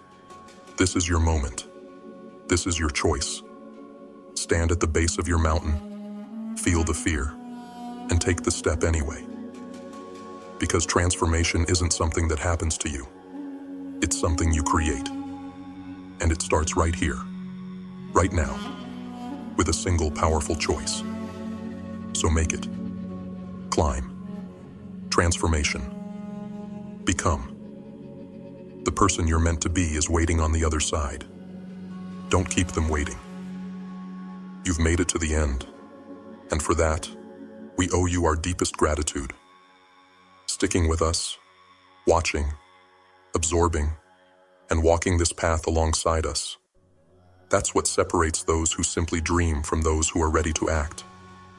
You're not just a viewer. You're part of something bigger, something powerful. We are building an empire, brick by brick, lesson by lesson, soul by soul. Together we're rising, moving like ghosts within the machine, not bound by the rules society tries to impose, but rewriting the script, breaking the mold, and taking control. This isn't just a channel, it's a revolution. A gathering of those who refuse to settle, who dare to stand out, and who will stop at nothing to create the life they deserve.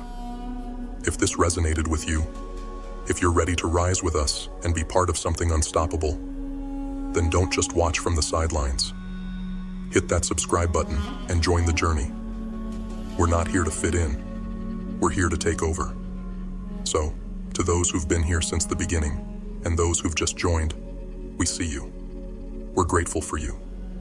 And as we move forward, step by step, year by year, know this: we rise together. Now is the time. Let's build. Let's conquer. Let's continue the work. Welcome to the GrimFace family. The journey is just beginning. Here, we face life with brutal honesty, relentless determination, and the kind of clarity that cuts through the noise like a blade. For those of you returning, you know the drill. You've chosen to rise above mediocrity, to embrace discipline, and to own your outcomes. Welcome back to the movement. You are the black sheep, the few who dare to think differently, act decisively, and demand more from life. And to those of you who are new, this is your chance to break free. This is your invitation to join a movement of individuals who refuse to settle, who refuse to bow to the chaos of modern life, and who are ready to take control. If you're tired of spinning your wheels, if you're done letting the world dictate your pace, then you're in the right place. This video isn't just another motivational pep talk. It's a roadmap. A guide to getting things done not twice as fast, not 10 times faster, but 100 times faster and more efficiently than ever before. This isn't fluff. This isn't theory. These are specific, actionable steps designed to help you dominate your productivity in the coming year. So sit back, relax, take notes. You're about to learn the strategies that will clear your mind, sharpen your focus, and transform the way you approach your tasks, your goals, and your life. Trust me, you don't want to miss this. To our returning GrimFace warriors, thank you for walking this path with us. Your hunger for growth fuels this movement. And to the newcomers, welcome to the family. This is where the excuses end and the action begins. Join us, and let's make this year the one where we don't just survive the chaos, we master it. Let's get to work. Lesson 1. Capture everything. There's a storm raging inside your mind. A storm of ideas, tasks, responsibilities, chaos spinning endlessly. You think you can control it, don't you? You believe you can hold it all, manage it all, just by keeping it in your head. But let me tell you something. That's a lie. And it's the kind of lie that will bury you under the weight of your own ambitions. Do you feel it? That constant hum of anxiety. That nagging voice that whispers, "What did I forget? What am I missing?" It's a parasite feeding on your peace, draining your focus, and eroding your potential. This chaos, it's not just noise, it's a ticking time bomb. And every moment you refuse to confront it, it ticks louder. But there's a way out. A weapon you can wield against this storm. A way to capture everything. Not some of it. Not most of it. Everything. Every idea. Every task. Every fleeting thought that passes through your mind like a shadow. You must seize it, chain it, and lock it into a trusted system. Because if you don't capture it, it will capture you. Understand this. Your mind is not a storage unit. It's a machine built for creation, problem solving, and innovation. But when you force it to hoard endless to-do lists and forgotten dreams, you're suffocating its power. You're allowing clutter to choke your focus, to drain your energy, to rob you of clarity. You're sabotaging yourself. Stop thinking you can juggle everything. You're not a machine. You're human. And humans are flawed. We forget. We make mistakes. But you don't have to be a slave to those flaws. The solution is simple, brutal in its simplicity. Write it down. Every thought, every idea, every task. The moment it enters your mind, capture it.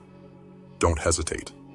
Don't trust yourself to remember, because the second you do, you've already lost it. Use whatever tools work for you. A notebook, an app, a scrap of paper. It doesn't matter.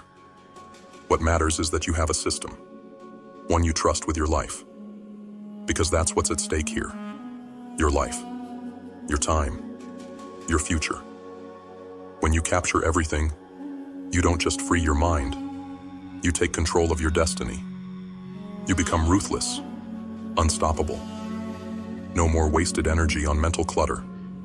No more forgotten obligations or missed opportunities. Your mind becomes a weapon, sharp, focused, lethal. But this isn't easy. Capturing everything takes discipline. It takes vigilance. It takes the relentless determination to master yourself. But ask yourself this: are you willing to let chaos run your life? Are you willing to drown in the storm, suffocated by your own inefficiency? Or will you take the reins and command your existence with precision and power? This is your moment. Your chance to step out of the shadows of forgetfulness and inefficiency, to rise above the noise and claim the clarity you deserve. The storm will not stop on its own. You have to tame it. You have to dominate it. You have to capture everything. Because if you don't, someone else will. And when they do, they'll be the ones standing at the summit, while you're left floundering in the chaos below. So what's it going to be? Will you let the storm win? Or will you become the master of your mind, your tasks, your future? The choice is yours. But remember this: what you don't capture, you will lose. And what you lose could be the very key to everything you've ever wanted. Capture everything, or lose yourself in the storm. The clock is ticking. What will you do? Lesson 2. Clarify your actions. There's a chasm that separates dreams from reality. You know it well. The endless pit where your plans, your ambitions, your goals go to die. It's the space between where you are and where you want to be. And do you know what keeps that chasm open, growing wider by the day? Vagueness, indecision, a refusal to define what you must do to bridge the gap. Vague intentions are the chains that bind you. Plan a trip, get healthier, work on my goals. These are not actions, they're illusions, comforting lies you tell yourself to feel like you're making progress when, in reality, you're standing still. Every time you leave your actions undefined, you surrender to inaction. And inaction, it's the silent killer of potential. You think you'll figure it out later, don't you? That clarity will come to you in time. Let me tell you the cold, hard truth. It won't. Time doesn't create clarity. Action does. Without clarity, you're wandering in a fog, blind, directionless, and destined to fail. And every second you hesitate, every moment you avoid defining your next step, you're feeding the fog. You're building your own prison, brick by vague brick. But you don't have to stay trapped. There's a way out. A weapon that can cut through the haze like a blade. It's simple, brutal, and unforgiving. Clarify your actions. Not tomorrow. Not when it's convenient. Now, for every goal, every task, every project in your life, ask yourself this question: what is the very next thing I must do? Not the end result. Not the big picture. The next specific, tangible step. If it's plan a trip, then break it down. Research flights to Paris. If it's get healthier, then ask, sign up for a gym membership today. Clarity is ruthless. It forces you to confront the truth of what needs to be done. It leaves no room for excuses, no space for procrastination. And that's why so many people avoid it. Because clarity is uncomfortable. It demands action. It forces you to take responsibility. But without it, you're lost.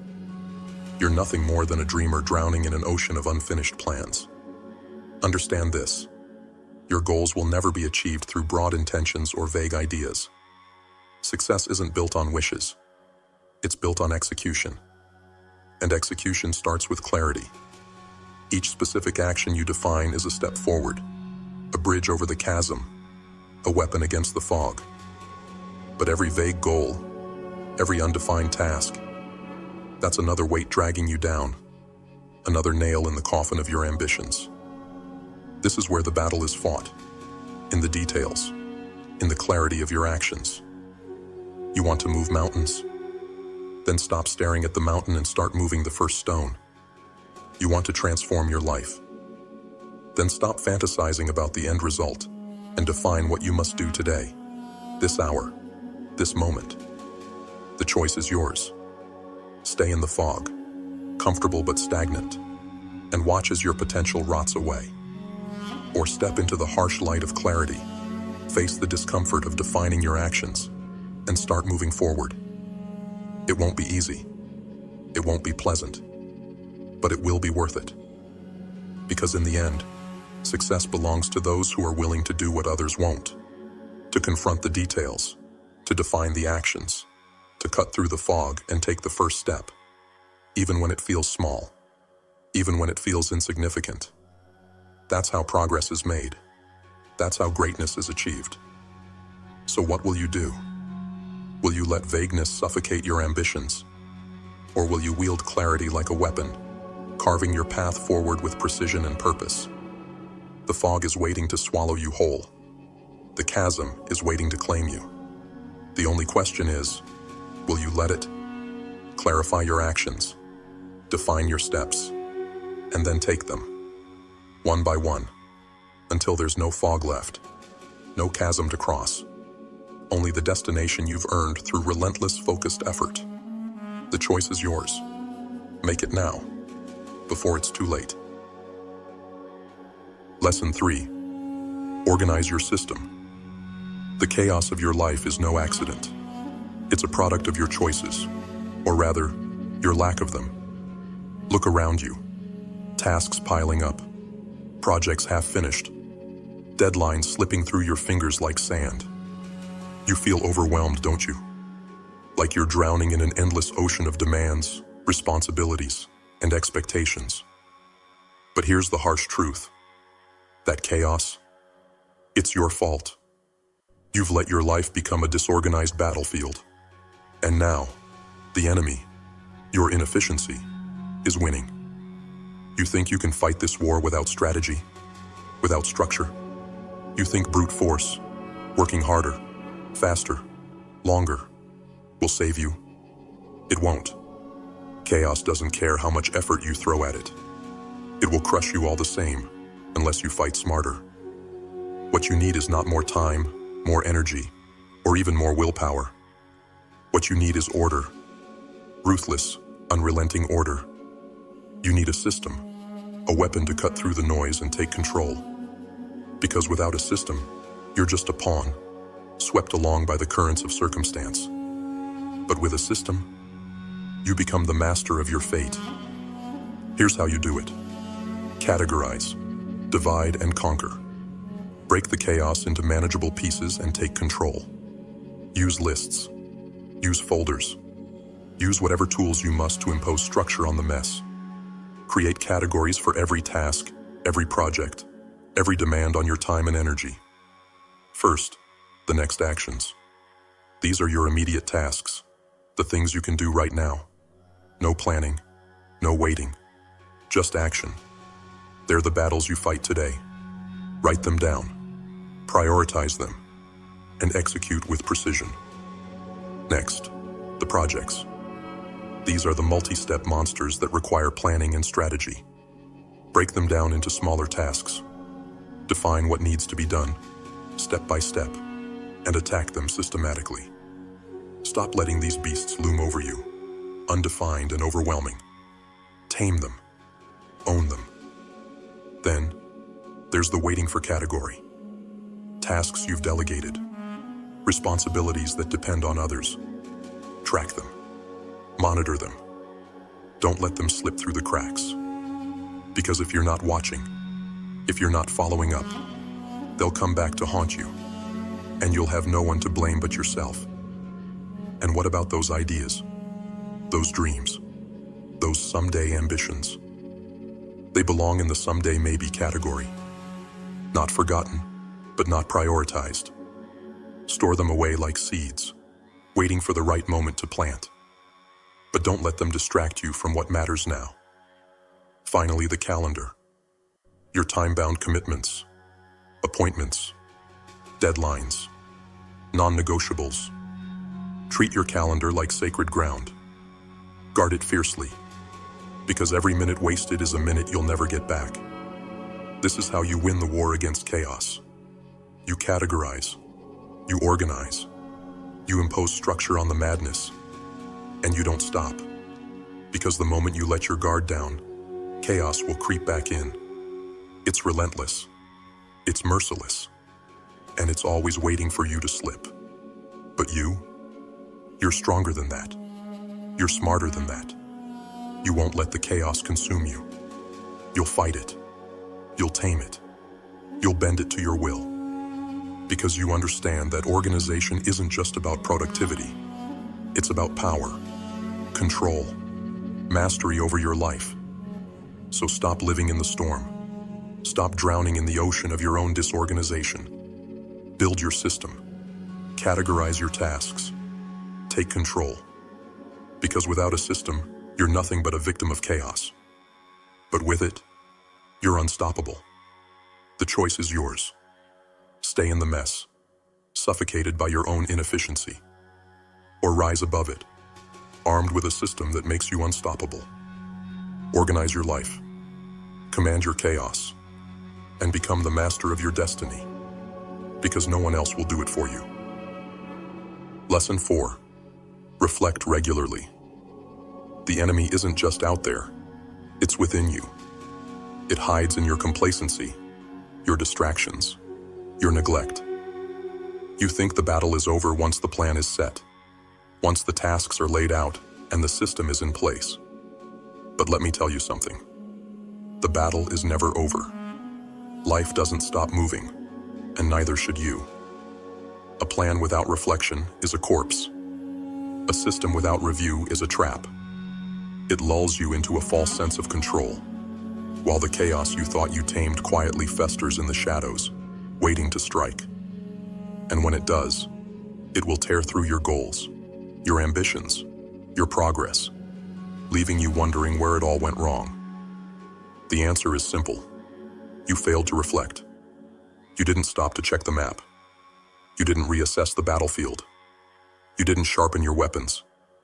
And now, the enemy, your inefficiency, your neglect, has the upper hand. But you can change that. You can turn the tide. All it takes is the discipline to reflect regularly. Once a week. Not when it's convenient. Not when you feel like it. Every single week. Because if you don't, you're already falling behind. Here's how you win. Set aside time. Sacred, untouchable time. And face the truth. Review your system. Not passively, but with brutal honesty. Update your lists. What's still relevant? What's outdated? What needs to be done now? Process any new inputs. Don't let them pile up like dead weight, suffocating your momentum. Reassess your priorities. Are you still on the right path? Are you focusing on what truly matters? Or have you been seduced by distractions? This is the hard work most people avoid. They'd rather drift, reacting to life as it comes, than take control. They fear the mirror. They fear seeing how far they've strayed. But not you. You understand that reflection isn't a luxury. It's a necessity. Without it, your system becomes a lie, a comforting illusion of progress, while your life falls apart piece by piece. Reflection is ruthless. It forces you to confront your failures, your weaknesses, your blind spots. It demands accountability, but it also gives you power. The power to correct course, the power to realign with your goals, the power to stay sharp, focused, and unstoppable. Make no mistake, this is war. A war against stagnation. A war against chaos. A war against the version of you that's content to drift through life, unexamined and unfulfilled. And in this war, reflection is your weapon. Use it, or lose. Once a week. That's all it takes. But it must be every week. No excuses. No exceptions. Because if you can't make time to reflect, you've already lost. You've given the enemy the opening it needs to consume you. So what will you do? Will you face the mirror and reclaim control? Or will you let chaos reclaim the reins, dragging you back into the abyss of disorganization and failure? The choice is yours. But know this.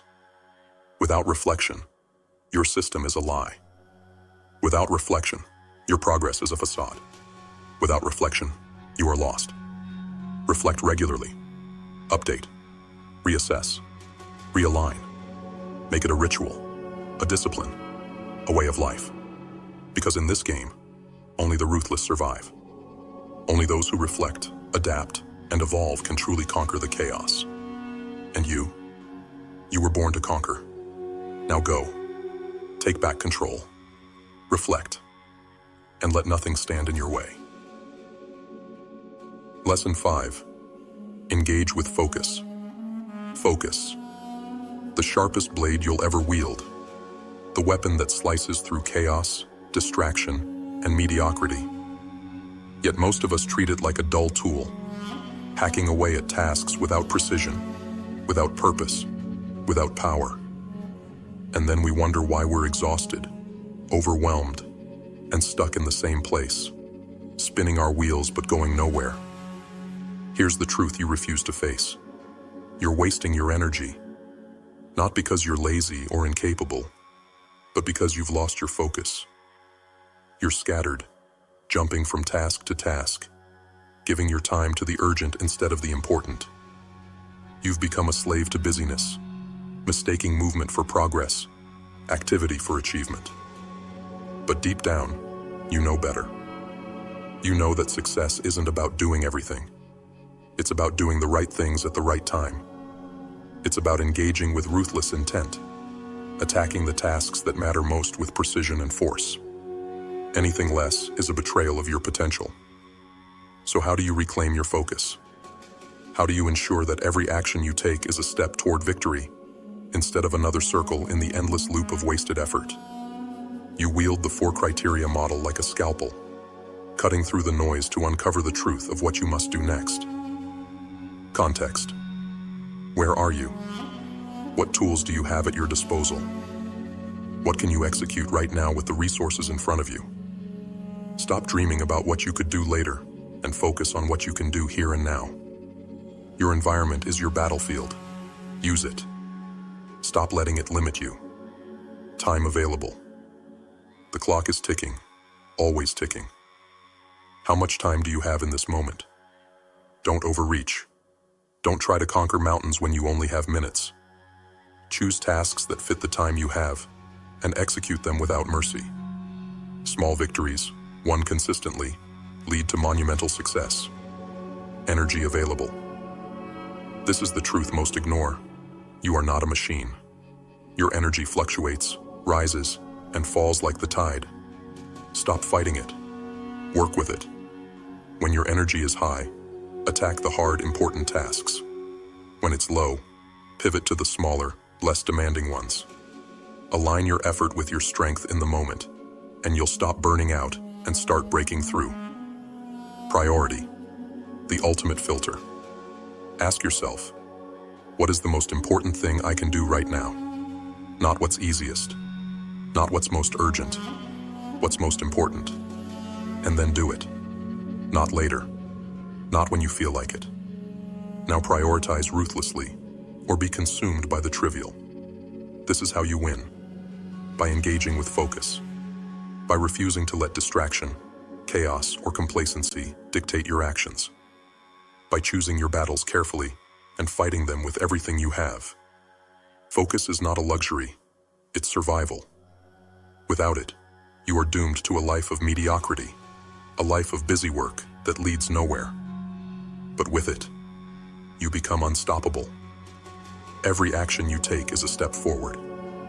Every moment of focus is a blow against the forces that would keep you small, insignificant, forgotten. You don't need more time, more energy, more resources. You need focus. Razor sharp, unrelenting focus. So ask yourself right now, what can you do in this moment? What fits your time, your energy, your environment? What is the most important thing to tackle next? And then do it. Without hesitation, without excuse, without fear.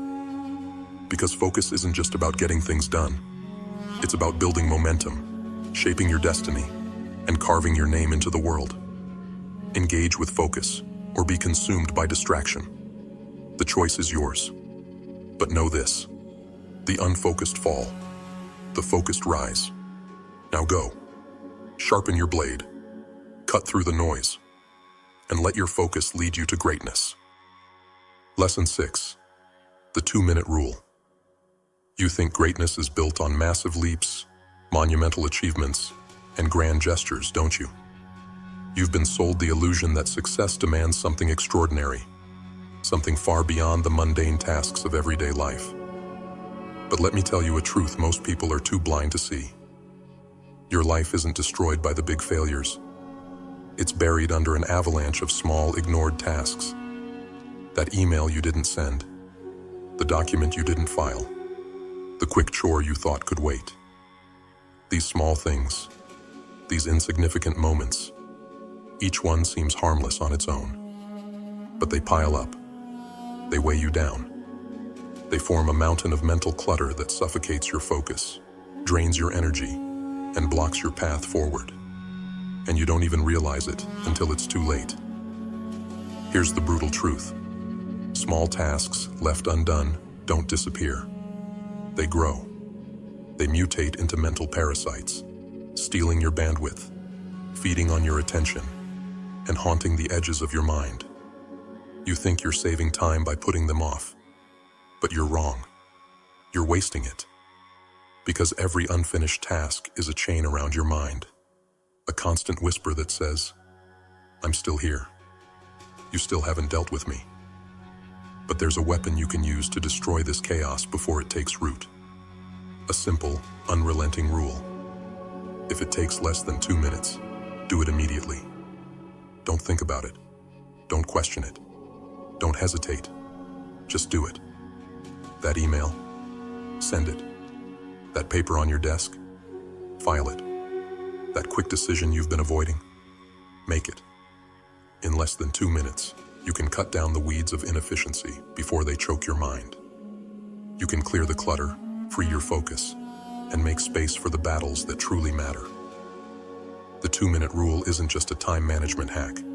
It's a discipline. A declaration of war against procrastination, chaos, and the excuses you tell yourself to avoid action. It forces you to confront the small, tedious tasks you'd rather ignore. It forces you to take responsibility. And here's the secret. These 2-minute victories, they add up.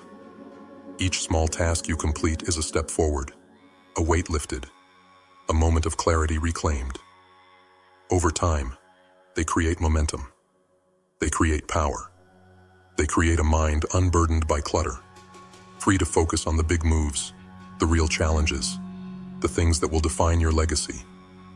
But it takes discipline. It takes the willingness to act, even when it's inconvenient, even when it's tedious, even when it feels too small to matter. Because in the end, these small actions do matter. They are the foundation of your success, or the cracks that lead to your downfall. So ask yourself, how many 2-minute tasks are you ignoring right now? How much mental space are you wasting, clinging to unfinished scraps of responsibility? How much of your potential is being drained by the clutter you refuse to face? The answer is simple. Too much. Far too much. So stop waiting. Stop hesitating. When a task takes less than 2 minutes, destroy it immediately. Show no mercy. Clear the clutter. Free your mind. and unleash the full force of your focus on the things that truly matter. Because success isn't about doing everything.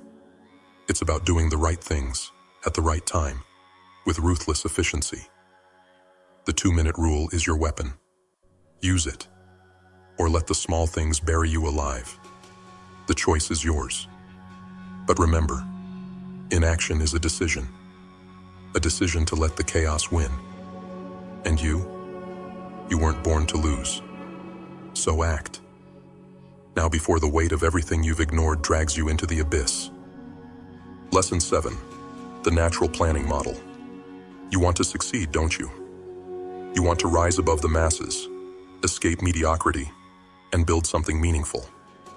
But let me ask you this. How often do you find yourself paralyzed, overwhelmed by the sheer size of your ambitions? How often do you start a project only to abandon it halfway, scattered, distracted, and frustrated because you didn't know where to begin or how to finish? This isn't a mistake. It's a failure. A failure of strategy, of focus, of discipline. You treat your projects like vague ideas, hoping they'll somehow come together on their own. But hope isn't a strategy. Without structure, your dreams will rot in the wasteland of your excuses, your fears, your inability to plan. And when that happens, you have no one to blame but yourself.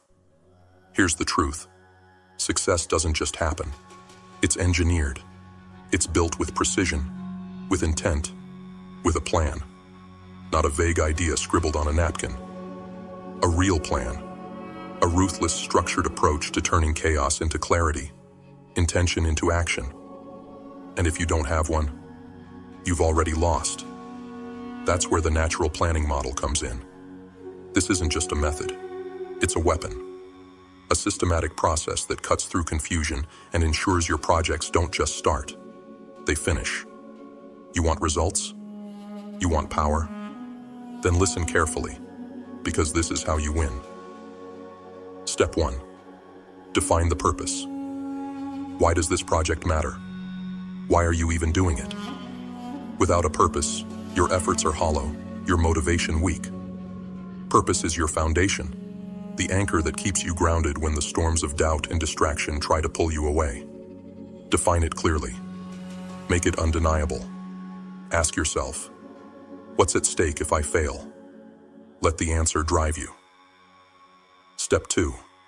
Envision the outcome. Close your eyes and see it. The finish line. The victory.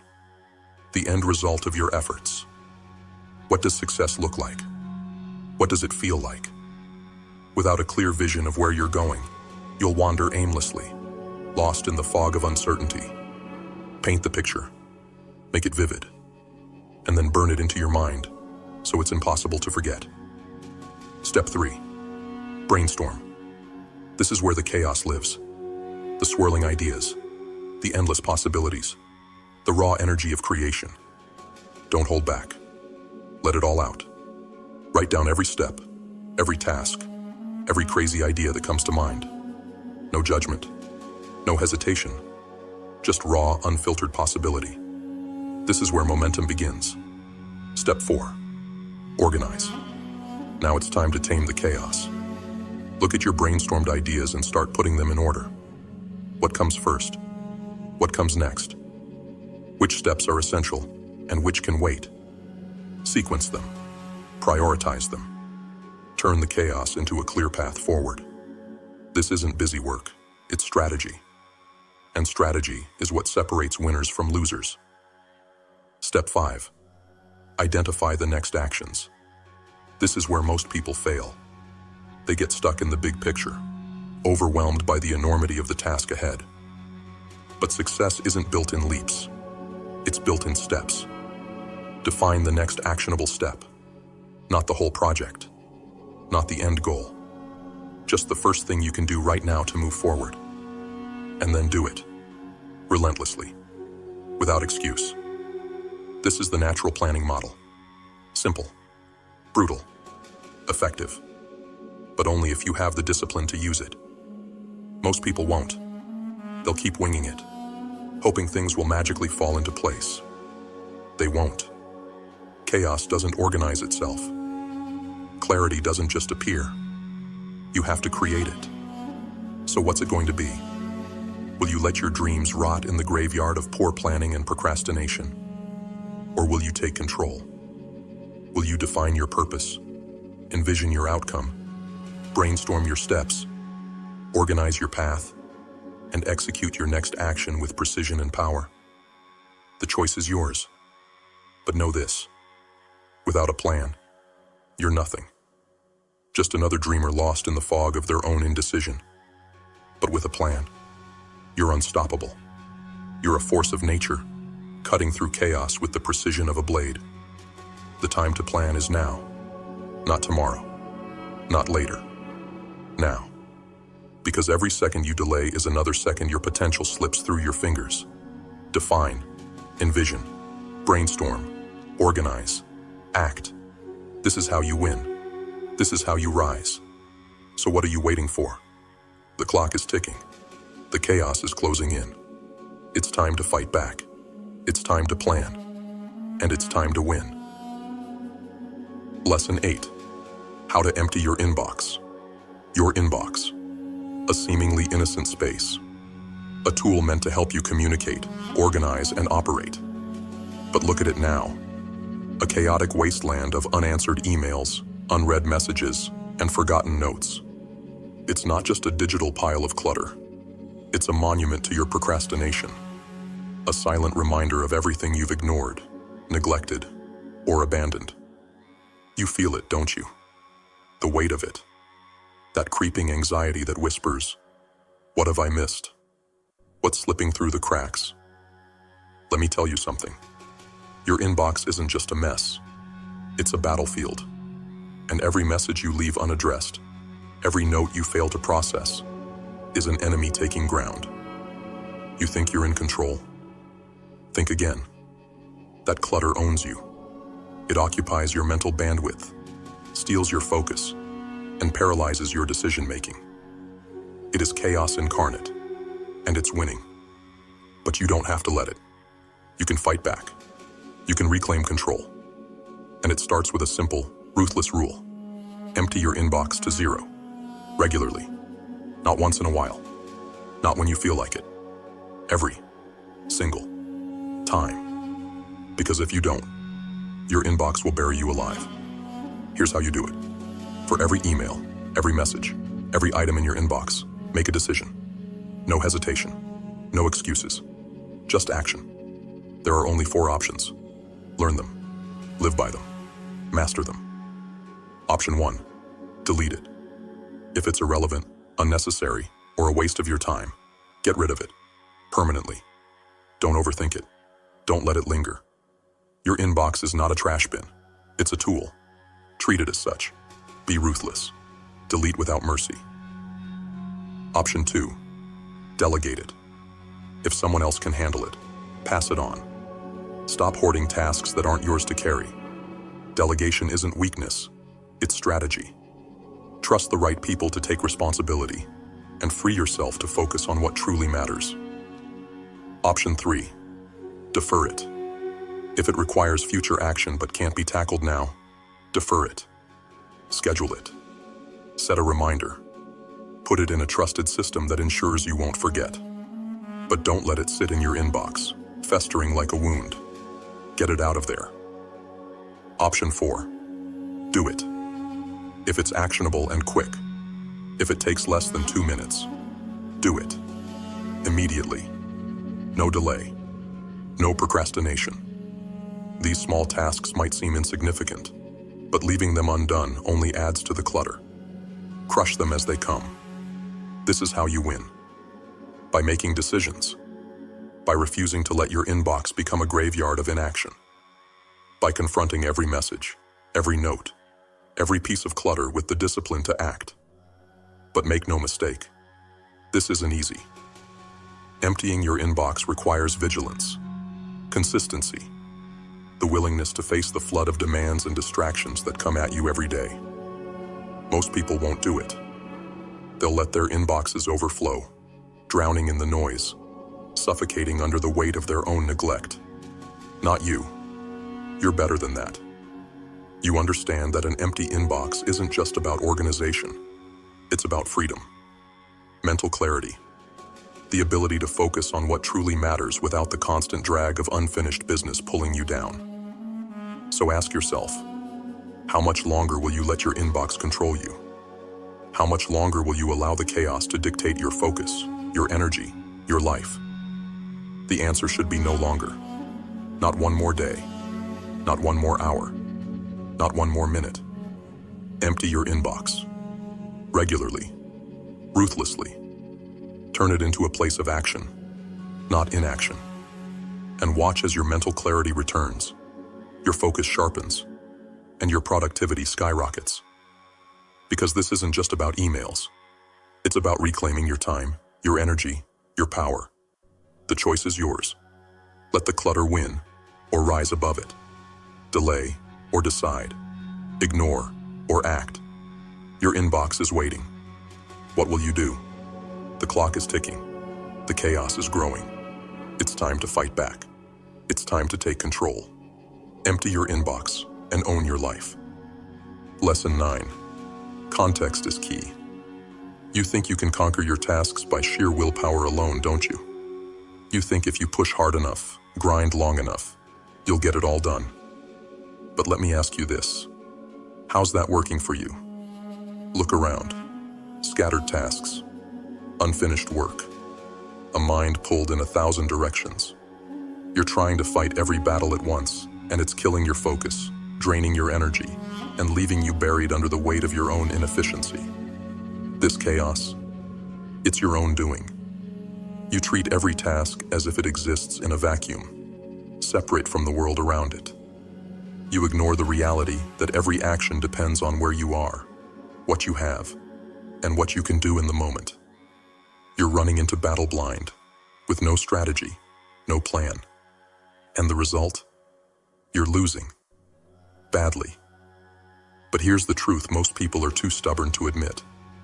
Your environment is your greatest ally, or your worst enemy.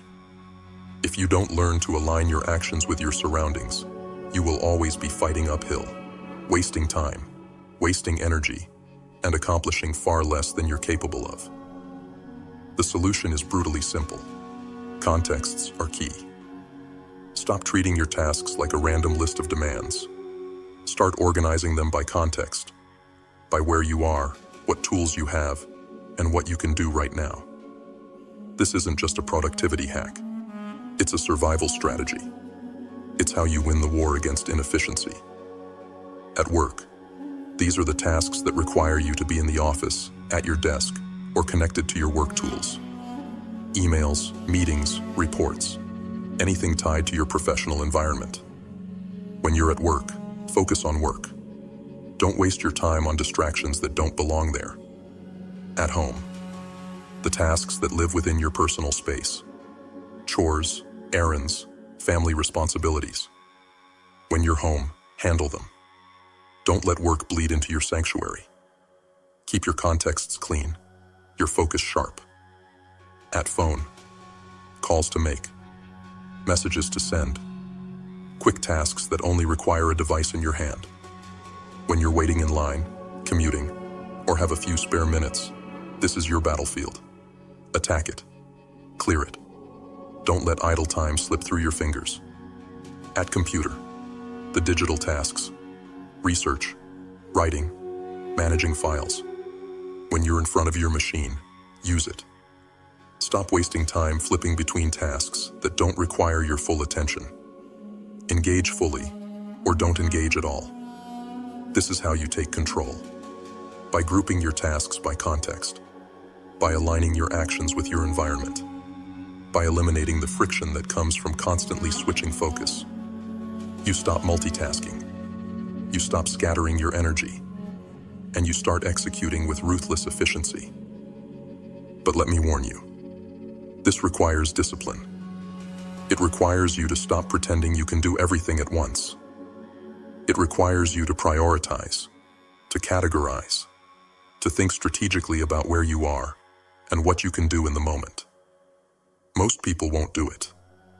They'll keep flailing, bouncing between tasks, wondering why they're always behind, always exhausted, always overwhelmed. Not you. You know better. You understand that focus isn't just about willpower. It's about strategy. It's about using your environment to your advantage, not fighting against it. It's about mastering the art of context and turning it into a weapon. So ask yourself, how much longer will you let your inefficiency control you? How much longer will you fight battles you're not equipped to win? The answer should be no longer. Not one more day. Not one more hour. Not one more minute. Define your contexts. Group your tasks. Align your actions with your environment. And watch as your productivity explodes, your energy returns, and your focus sharpens to a deadly point. This isn't just about getting things done. It's about taking back control of your time, your energy, your life. The choice is yours. Stay scattered or rise above. Let chaos dictate your actions or wield context like a blade. Your time is waiting. What will you do? The battlefield is clear. The strategy is simple. It's time to act. Master your contexts and master yourself. Lesson 10. Trust your system. Your mind is a battlefield, isn't it? A relentless storm of thoughts, ideas, obligations, and responsibilities swirling endlessly. Every fleeting worry, every forgotten task, every loose end you swore you'd handle. It all clings to you, dragging you down like chains. You feel it, don't you? That mental clutter, that chaos. It's suffocating you. But here's the brutal truth. You created this storm. It didn't come from the outside. It's the result of your inability to let go. You cling to everything, tasks, reminders, worries, as if holding them in your mind somehow makes you more in control. But it doesn't. It makes you a prisoner of your own disorganization, your own fear, your own refusal to trust a system outside of yourself. You need to hear this. Your mind is not built to hold everything. It's not a storage unit. It's not an archive.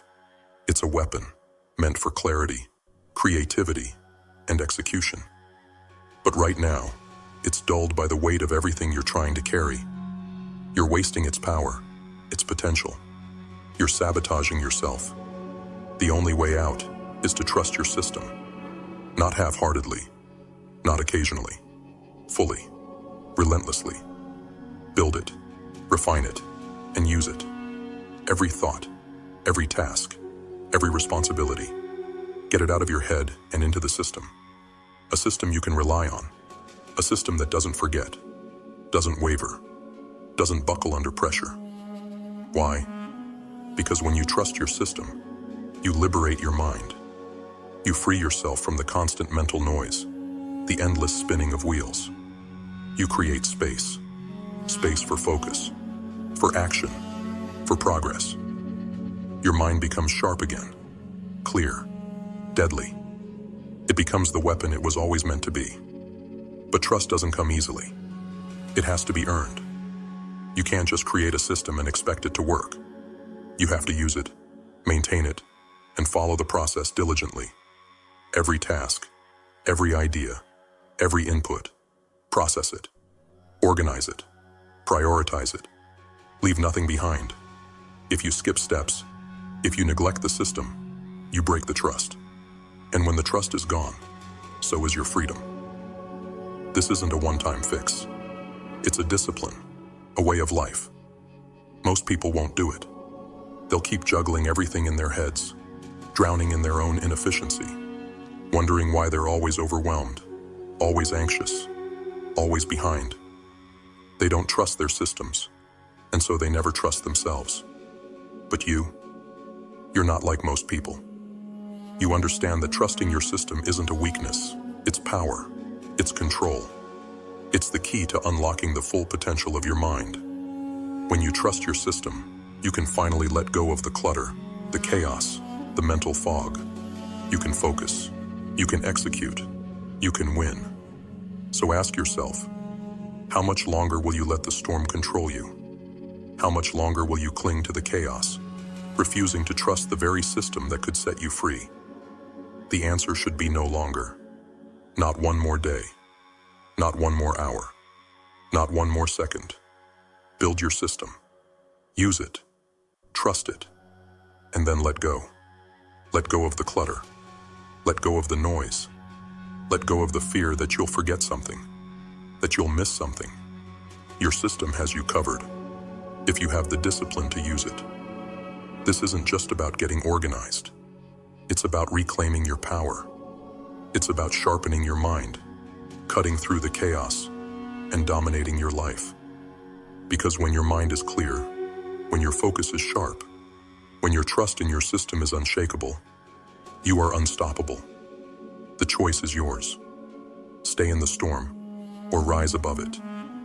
Let the chaos own you, or take control. Trust your system and trust yourself. Because the storm isn't going to calm itself. You have to end it. You have to act. Trust your system and unleash your mind. Lesson 11. Stress-free productivity. Your mind is under siege. The chaos of your life, endless tasks, relentless demands, unfinished projects. It clings to you like a shadow, choking your focus, draining your energy, and keeping you perpetually on edge. You're overwhelmed, aren't you? You're stressed. And no matter how hard you push, no matter how much you grind, it never feels like enough. That stress you feel, it's not just a side effect of ambition. It's the result of a broken system. A mind trying to carry more than it was ever designed to handle. You've let the clutter consume you, allowed the weight of everything undone to rob you of your clarity, your control, your calm, and it's killing your potential. You need to hear this. Stress isn't your enemy. It's a symptom, a signal that your life is out of alignment, that you're drowning in noise instead of cutting through it, that you're reacting to chaos instead of commanding it. The question is, will you keep fighting this losing battle, or will you take back control? The answer lies in one simple, brutal truth. A clear mind is a powerful mind. If you want to be productive, truly productive, you need to let go of the clutter. You need to create space. You need to achieve a state of mind like water. Calm, focused, adaptable, ready to respond to whatever comes your way, without breaking, without panicking, without losing yourself in the storm. But this state doesn't come easily. It doesn't come to those who drift through life, hoping for clarity to magically appear. It comes to those who take control, who trust their systems, who clear their minds with ruthless efficiency. And if you're not willing to do the work, you will never know what it means to be free, truly free, from the burden of stress. Here's how you do it. First, get everything out of your head. Every task, every responsibility, every lingering thought. Write it down. Capture it. Stop letting it take up space in your mind. Your brain is not a storage unit. It's a weapon. Clear it. Sharpen it. Next, trust your system. Build a process you can rely on to handle the chaos. Categorize. Organize. Prioritize. Know that every piece of information is exactly where it needs to be. When you trust your system, you free your mind to focus fully on the present, instead of being haunted by what's unfinished. And finally, act with intention. Focus on the task at hand, not the 100 others waiting for you. When your mind is clear, when you're fully present, you'll find that stress fades away. Not because the demands have disappeared, but because you've taken control. You've stopped letting them control you. This is the path to stress-free productivity. It's not about doing less. It's about doing more efficiently, more effectively, with more clarity and purpose than you ever thought possible. It's about becoming a force of nature, calm and unshakable, able to adapt and overcome anything life throws at you. But make no mistake, this requires discipline. It requires the courage to confront your chaos, the commitment to build and trust your system, and the focus to live fully in the present moment.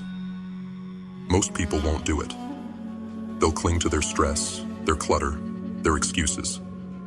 They'll keep grinding themselves into dust, never realizing they're the ones standing in their own way. Not you. You're better than that. You understand that a calm mind isn't a luxury, it's a necessity. Without it, you are nothing but a reactive mess, dragged around by the chaos of life.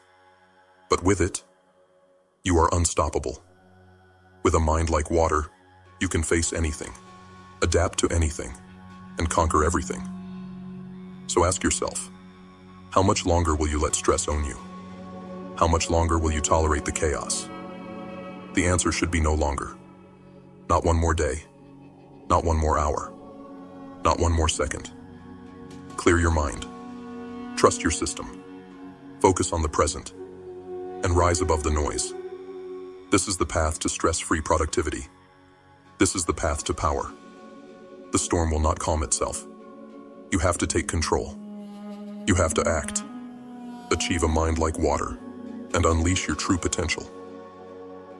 You've just been handed the tools, the strategies, and the roadmap to crush chaos and dominate your productivity. But let me make one thing clear. Knowledge means nothing without action. The question now is simple. What will you do with it? Will you let this moment fade, just another fleeting burst of inspiration?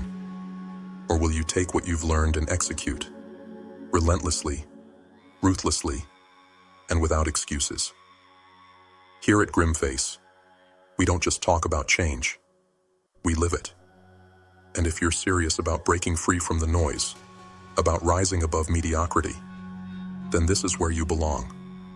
This is your movement, your community, your home for raw, unfiltered truth and strategies to take control of your life. So if you're ready to join the ranks of the black sheep, those who dare to carve their own path, then hit that subscribe button. Smash it like you're smashing through your own limits. And while you're at it, turn on the notifications. This way, you'll never miss a step, a tool, or a strategy to keep you ahead of the game. To those already subscribed, you're the reason this movement exists. You're the driving force behind every word, every video, every dark truth we deliver. Thank you for being part of this journey.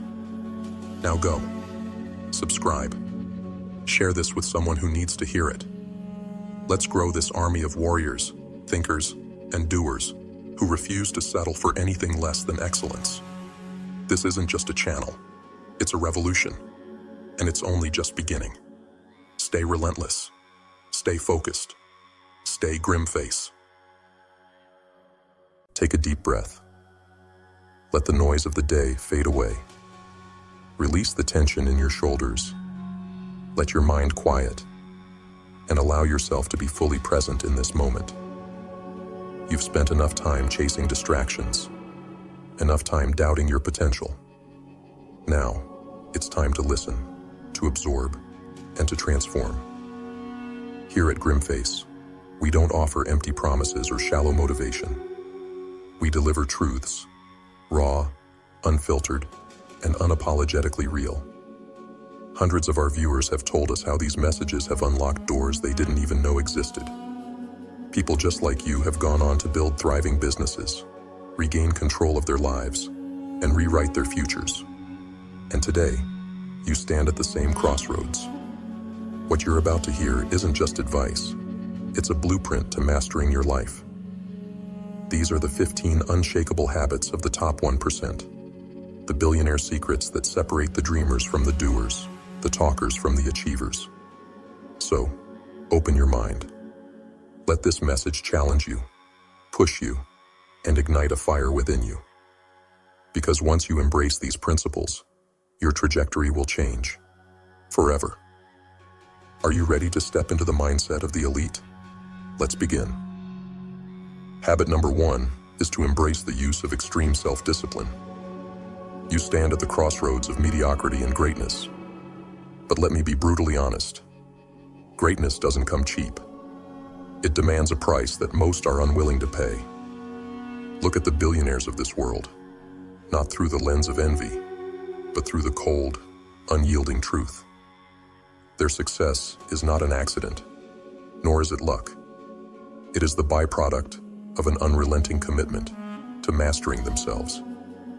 Billionaires hold themselves to standards so high, they might seem almost inhuman. But here's the thing. They are human, just like us. The difference? They understand that discipline is the bridge between goals and results. While the masses chase fleeting pleasures and distractions, they've made sacrifices that would cripple the average person. They say no to anything that doesn't align with their purpose. Can you say the same? Think about your day. How many hours do you waste scrolling, binge-watching, or engaging in conversations that add nothing to your life? Billionaires avoid distractions like they're a plague. They don't have time for trivialities because they know every second spent on nonsense is a second stolen from their future. Self-discipline isn't glamorous. It's waking up at ungodly hours when everyone else is asleep. It's working when you don't feel like it. It's focusing on the tasks that hurt the most, because those are the tasks that move the needle. While others look for shortcuts, they're building the foundations brick by painful brick. And accountability? They are their own harshest critics. They don't blame the economy, the government, or the weather. When they fail, they look in the mirror and take responsibility. Ask yourself, when was the last time you truly held yourself accountable? When was the last time you faced your failures without excuses? Billionaires don't run from their shortcomings. They dissect them, learn from them, and rise again. So here's the challenge. Are you willing to bleed for your dreams? Are you ready to strip away the distractions, the excuses, and the self-pity? Discipline isn't a switch you flip. It's a blade you sharpen daily. It cuts away the fluff and leaves behind only what matters. There will be no applause on this journey. No one will cheer for you as you decline the easy path. But make no mistake, the rewards will come. When you stand atop the mountain you've conquered, you will look down at the world of distraction and mediocrity, and you will know that you earned your place. This is not a life for the weak. It's not a life for the lazy. But if you can summon the will to master yourself, to focus on what matters, and to embrace the pain of growth, you will unlock a power that most can only dream of. So I ask you, will you remain shackled by your distractions, or will you rise above? Will you hold yourself accountable and set a standard that terrifies you? This is your moment to choose, discipline or regret. Remember this. Success doesn't demand perfection. It demands persistence. It demands a fire within you so intense that it burns away every excuse, every distraction, and every weakness. And that fire, my friend, is called extreme self-discipline. Will you ignite it? Habit number 2 is to embrace failure as a learning lesson. Failure. A word that sends chills down the spines of the weak. A word that most fear more than death itself. But let me tell you something. The path to greatness is paved with failures. And those who run from failure are running from the very lessons that could forge them into something extraordinary. The billionaires of this world, they don't just endure failure. They embrace it, they seek it, and they use it. Why? Because failure isn't the enemy. It's the teacher. It's the brutal, unforgiving mirror that reveals the cracks in your armor. It strips away your illusions, your arrogance, your shortcuts. It exposes the truth, that you are not yet good enough. And in that moment, you have two choices. Either run from the pain, or rise from the ashes. Billionaires don't fear failure because they understand its power. They know that every mistake, every setback, every humiliating defeat is a lesson in disguise. They dissect their failures like a surgeon with a scalpel, extracting the knowledge hidden within. They don't wallow in self-pity. They evolve. Each failure becomes a stepping stone, a rung on the ladder to success. Can you say the same? The masses play it safe. terrified of taking risks because they might fall. But billionaires? They take calculated risks, fully aware of the consequences, fully prepared to face the fallout. They understand that playing it safe is the quickest way to mediocrity. Comfort zones are graves disguised as sanctuaries. If you never risk falling, you'll never know how high you can rise. Think about the last time you failed. Did you use it, or did it use you? Did you cower in the shadows, or did you stand back up and face the storm? Failure is not a period at the end of your story. It's a comma, a pause, a chance to rewrite the next chapter. But only if you choose to see it that way. There is no success without failure. None. Every billionaire you admire has scars you'll never see. Behind their victories are stories of losses so devastating they would shatter the average person. But they didn't break. They didn't quit. They stood in the face of failure and said, "Teach me. Shape me. Make me stronger." You see, failure is not final. Fear is. Fear is the prison that keeps you from trying, from risking, from growing. If you let fear dictate your actions, you'll spend your life building someone else's dream, while your own dreams rot inside you. Is that what you want? To live a life free from failure, but also free from meaning? Here's the truth. Failure will humble you. It will test you. It will hurt you. But it will also refine you, strengthen you, and prepare you for the battles ahead.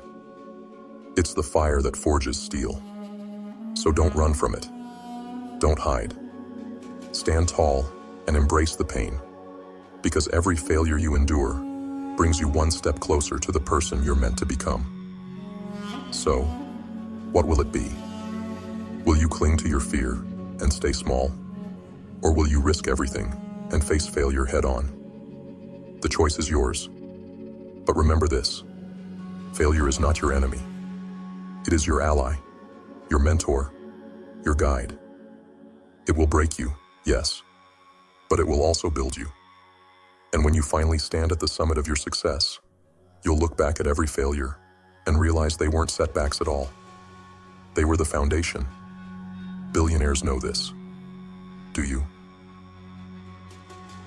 Habit number 3 is to build long-term vision and foresight. Most people are blind. Blind to the future, blind to their potential, blind to the possibilities that stretch far beyond their narrow, fleeting desires. They live for the now, chasing instant gratification, surrendering to the seductive pull of short-term comfort.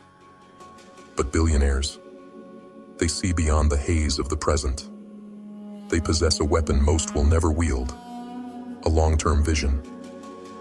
What separates the extraordinary from the ordinary is not talent, luck, or opportunity. It is the ability to think in decades, not days. The masses live paycheck to paycheck, distracted by trivial gains and momentary victories, while billionaires plant seeds they know may not bear fruit for years, even decades. They have the patience to endure the storms because they know the harvest will be worth it. This is the mindset that builds empires. The ability to see past the fog of immediate gratification and focus on a goal so far ahead, it terrifies most people. To think in decades requires discipline, foresight, and a level of perseverance that borders on the inhuman. Ask yourself, do you have it? Or are you one of the countless souls chasing quick wins, only to burn out and fade away? Patience is not weakness. Patience is power. It is the ability to delay gratification, to make sacrifices today for the sake of tomorrow. Billionaires are not seduced by the shiny distractions of the present. They see beyond the surface. They make decisions not for what will feel good now, but for what will matter 10, 20, 30 years from now. And this vision, it's not just a skill, it's a choice. A dark, painful choice. Long-term thinking demands sacrifices most are unwilling to make. It means choosing to work when others are partying. It means enduring ridicule when your ideas seem outlandish, your goals unreachable. It means planting roots so deep that the storms of life cannot uproot you. But let's be clear. This path isn't easy. The world will mock you. They will call you foolish for thinking so far ahead, for sacrificing the pleasures they cling to like lifeboats in a storm. They don't understand the power of patience. They don't understand that while they chase crumbs, you're building a feast. The billionaires you admire didn't stumble into success. They didn't just have a good idea or a lucky break. They had a vision so powerful, so clear, it pulled them through the darkest nights and the loneliest days. They worked in silence, building brick by brick, while the world laughed and doubted. And now, the world looks up at their empires in awe. This is the mindset you must embrace if you want to escape mediocrity. Stop thinking about the next week, the next month, or even the next year. Start thinking about the next decade. Where will you be 10 years from now? Will you still be making excuses, chasing fleeting pleasures, living a life that's comfortable but meaningless? Or will you have built something so monumental, it stands the test of time? The choice is yours, but know this. Thinking long-term isn't just about wealth. It's about creating something sustainable, something that outlives you, something that leaves a mark on this world. It's about building a legacy. So I ask you, are you willing to make the sacrifices? Are you willing to endure the ridicule, the doubt, the pain of delayed gratification? Are you willing to give up the fleeting comforts of today to secure the greatness of tomorrow? Billionaires think in decades. They play the long game, and they win because of it. If you want to stand among them, you must learn to do the same. Plant the seeds, water them with your blood, sweat, and tears, and have the patience to wait. Because the empire you're building isn't just for today, it's for the future. And the future belongs to those who have the courage to think beyond the now. Habit number 4 is to develop a relentless work ethic. Most people dream. They fantasize about wealth, power, and success while sitting idle, waiting for the universe to hand them a golden ticket. But dreams without action are meaningless, and hope without effort is a lie we tell ourselves to feel safe. Billionaires understand this truth better than anyone. They know that greatness isn't given. It's taken, carved out of the harsh fabric of reality, with relentless work ethic. Hard work is not an option. It's a non-negotiable. It is the foundation upon which every empire is built. Billionaires don't wake up hoping for success. They wake up demanding it. They grind while others sleep. They push while others quit. And they endure while others crumble. They understand what the weak will never grasp. There is no reward without sacrifice, no victory without effort, and no crown without blood. But don't mistake their work for mindless toil. Billionaires don't waste their energy chasing shadows or getting lost in the noise. Their effort is focused, their actions deliberate. They don't just work hard, they work smart. Every hour they spend is an investment. Every task they undertake is a step closer to their goal. While the average person gets lost in busyness, billionaires zero in on the actions that truly matter. Let me ask you this. When was the last time you truly gave everything you had? When was the last time you worked with such intensity that the world around you faded? That exhaustion became irrelevant? That your body begged you to stop, but your mind refused to listen? Most people can't answer that question because they've never pushed themselves to that edge. Billionaires live on that edge. They work not because it's easy, but because it's necessary. Because they understand that the universe does not reward laziness. It rewards the relentless. It rewards those who are willing to sacrifice comfort, sleep, and even relationships to achieve their goals. It rewards those who are willing to do what others won't, so they can have what others can't. But let's be clear. This path isn't for everyone. It's not for the faint of heart. It's not for those who are content with mediocrity or who wilt at the first sign of difficulty. This is a path of sacrifice, of discipline, of ruthless focus. It's a path where excuses have no place, where distractions are enemies, and where only results matter. Most people don't have what it takes because they're too busy looking for shortcuts, too afraid to get their hands dirty, too addicted to comfort to endure the pain of growth. But you, if you want to achieve greatness, you must become relentless. You must outwork, outlast, and outperform everyone around you.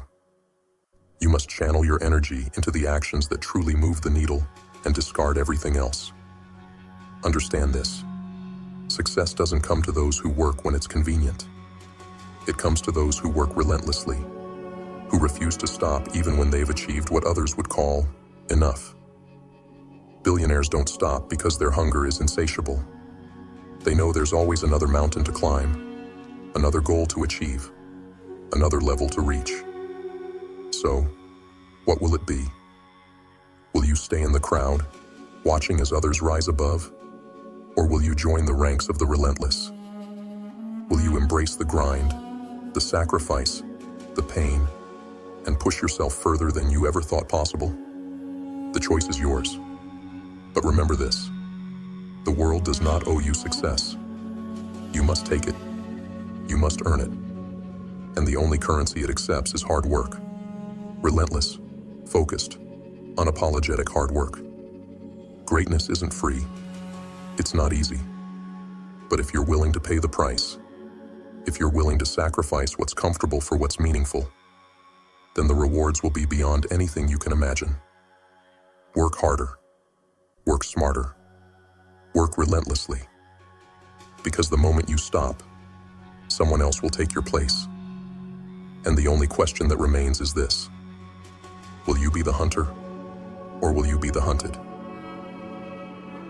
Habit 5 is to obsess over the creation of value. There's a harsh truth that most will never grasp. Wealth isn't about luck. It's not about talent. It's not about ambition alone. Wealth is the byproduct of a single, unrelenting principle: creating value. The billionaires you envy didn't stumble into success. They earned it by obsessing over one thing: making themselves indispensable. They didn't chase money. They chased solutions. They didn't focus on their needs. They focused on creating something so valuable, the world couldn't ignore them. This is the dark truth. The universe doesn't care about your dreams. It doesn't care about your desires. It cares about one thing: what you can give. Those who have the audacity to demand wealth must first prove their worth by creating value for others. Billionaires understand this. They don't waste their time on vanity or self-indulgence. They focus on one goal: solving problems on a massive scale. They don't dabble. They don't play it safe. They are obsessed. Every waking moment, every ounce of energy is poured into answering one question: how can I create something the world desperately needs? While others are consumed by distractions, they are laser-focused on one thing: value. Value is the currency of success. It's not handed out freely. It's earned through relentless innovation, through solving problems that no one else can solve, through creating products and services that change lives. And here's the kicker: value creation isn't glamorous. It's not about flashy ideas or quick wins. It's about grinding in the shadows, perfecting your craft, and dedicating yourself to the brutal process of understanding what people need, even before they know it themselves. This is not the path for the weak. It requires obsession, a ruthless, consuming focus that pushes you to think bigger, work harder, and dig deeper. Billionaires didn't get where they are by playing small. They saw a void in the world and filled it. They found a problem and solved it. They created value so immense that wealth chased them, not the other way around. But let's be clear: creating value isn't easy. It requires sacrifice. It requires failure after failure until you find the solution that works. It requires the courage to bet everything on your vision, knowing that the only way to win is to add more value to the world than anyone else. Think about your life right now. Are you creating value, or are you consuming it? Are you solving problems, or are you making excuses? Are you obsessed with leaving the world better than you found it? Or are you waiting for someone else to hand you success on a silver platter? Billionaires don't wait. They act. They create. They innovate.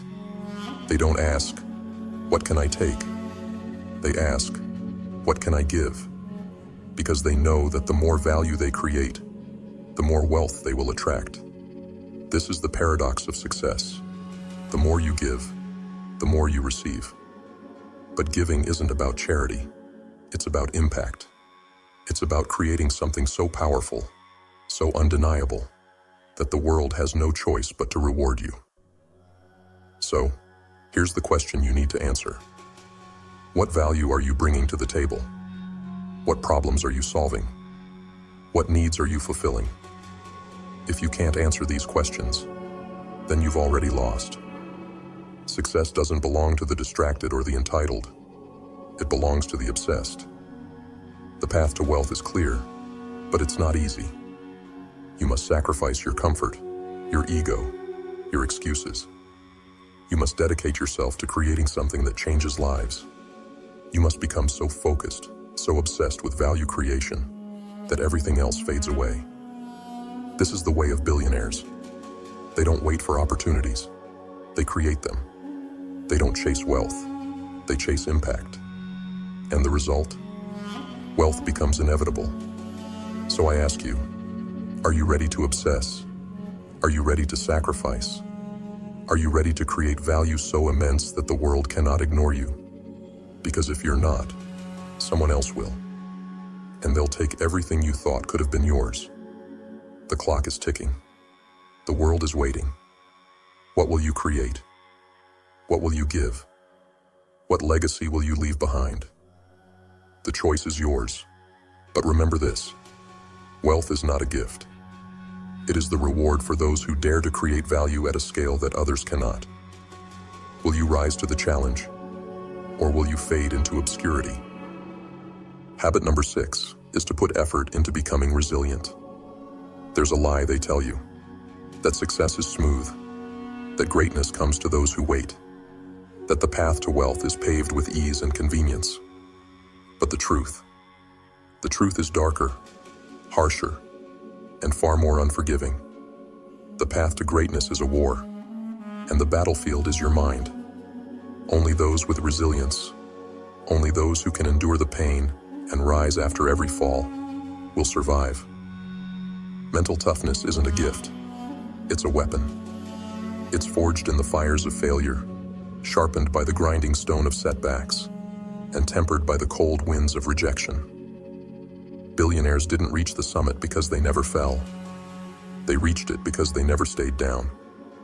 They've endured failures that would crush the weak, betrayals that would scar the unprepared, and storms that would drown the average. But through it all, they remained unbreakable. Challenges are not obstacles. They are tests. Every setback, every defeat, every moment of despair is asking you one question: how much do you want it? Most people fail not because they lack the talent, but because they lack the will. They crumble under pressure. They let the fear, the doubt, the pain consume them. But billionaires, they thrive in the chaos. They use the pressure to become stronger, harder, and more determined. They turn pain into fuel and setbacks into stepping stones. Understand this: life doesn't care about your plans. It will throw everything at you to see if you're serious. It will knock you down, drag you through the mud, and laugh as you struggle. And when you think you've had enough, it will hit you again. That's the reality. That's the game. The question is, are you tough enough to play it? Mental toughness isn't about never feeling pain. It's about enduring it. It's about looking failure in the face and saying, "You will not defeat me." It's about being so committed to your vision that no setback, no insult, no betrayal can pull you off your path. Billionaires understand that pain is temporary, but quitting lasts forever. They know that every hardship is a lesson, every loss an opportunity to grow. And so, they keep going, no matter what. Resilience isn't glamorous. It's not something you can show off or brag about. It's the quiet, relentless refusal to give up. It's working in the dark when no one is watching. It's getting back up after every fall, even when your body is broken and your spirit is crushed. It's the ability to see the storm, feel the cold, and keep moving forward anyway. But let's not sugarcoat it. Resilience is brutal. It demands sacrifices most people are unwilling to make. It demands that you confront your fears, your failures, your deepest insecurities. It demands that you face the darkest parts of yourself and refuse to flinch. The weak can't do it. The timid won't survive. Only those with unshakable resolve, only those who embrace the pain, will emerge victorious. Optimism. That's not about naive positivity. It's not about ignoring reality or pretending things are fine when they're not. For billionaires, optimism is the refusal to let setbacks define them. It's the belief that no matter how hard life hits, they will rise again. It's not just hoping for the best, it's preparing for the worst and knowing they have the strength to endure it. So, I ask you, are you ready to be tested? Are you ready to face the storms, the failures, the betrayals, and still move forward?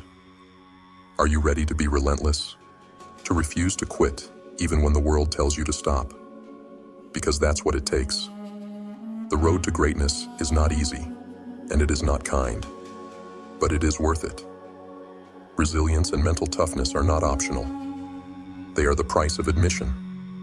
And only those who can endure, only those who refuse to break, will see the rewards on the other side. So, will you rise, or will you fall? Will you fight, or will you surrender? The choice is yours. But remember this, life will test you. It will push you to your limits. And when it does, the question you must answer is simple. Will you be unbreakable? Habit number 7 is to take calculated risks. Risk. The very word makes the weak recoil, clutching their comfort zones as if they were life rafts in a storm. But comfort doesn't lead to greatness. Safety doesn't build empires. Billionaires understand this. They know that extraordinary success demands stepping into the unknown. But here's the difference. They don't leap blindly. Their risks are not gambles. They are calculated. Recklessness is for the desperate. Calculated risk-taking is for the disciplined. Billionaires don't roll the dice hoping for luck to carry them. They study the game. They analyze every angle, weigh every consequence, and assess every reward. They act not on impulse, but on strategy, turning the chaos of uncertainty into a weapon they can wield.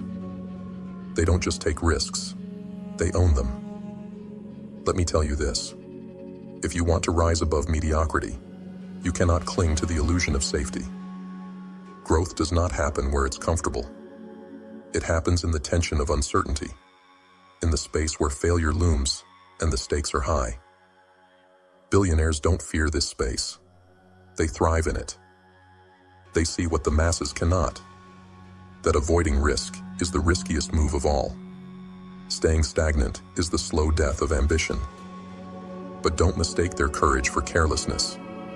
Calculated risks are built on preparation, analysis, and cold, hard logic. Billionaires do their homework.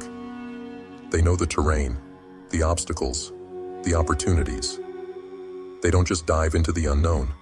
They chart the waters first. And when they move with precision, armed with knowledge and foresight. This is what separates the reckless from the strategic. The masses see risk and run. Billionaires see risk and ask, how can I make this work in my favor?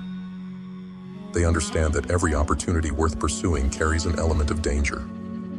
But they also know that the greatest rewards lie on the other side of fear.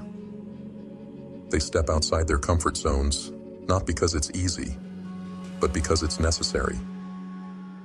Let's be honest. Stepping into the unknown is terrifying. It's filled with doubt, fear, and the looming specter of failure. But billionaires embrace that fear. They use it as fuel, as motivation to prepare better, think smarter, and act bolder. They know that without risk, there is no growth. Without stepping into the uncomfortable, there is no reward. Think about your life right now. How many opportunities have you let slip through your fingers because you were too afraid to take the leap? How many dreams have you buried because the risk seemed too great? Understand this. Every moment you hesitate, someone else is taking the risks you're too afraid to face, and they are reaping the rewards you could have had. Calculated risk-taking is not about certainty. It's about confidence. Confidence in your ability to adapt, to learn, to recover if things don't go as planned. Billionaires don't fear failure because they've prepared for it. They've built the resilience to rise again, no matter how hard they fall. This is their edge, and it can be yours too, if you're willing to step outside the comfortable prison you've built for yourself. But make no mistake, this path isn't easy. It requires clarity of thought, discipline, and a willingness to embrace the unknown. It demands that you confront your fears, silence your doubts, and trust in your ability to navigate the chaos. It requires you to make decisions that others won't understand, to face risks that others will avoid, and to endure failures that others will not survive. So I ask you, are you ready to take control of your life? Are you ready to stop hiding behind excuses and start making bold, calculated moves? Are you ready to step into the discomfort, the uncertainty, and the fear, knowing that this is where success is forged? Billionaires don't wait for opportunities. They create them. They don't fear risk. They master it.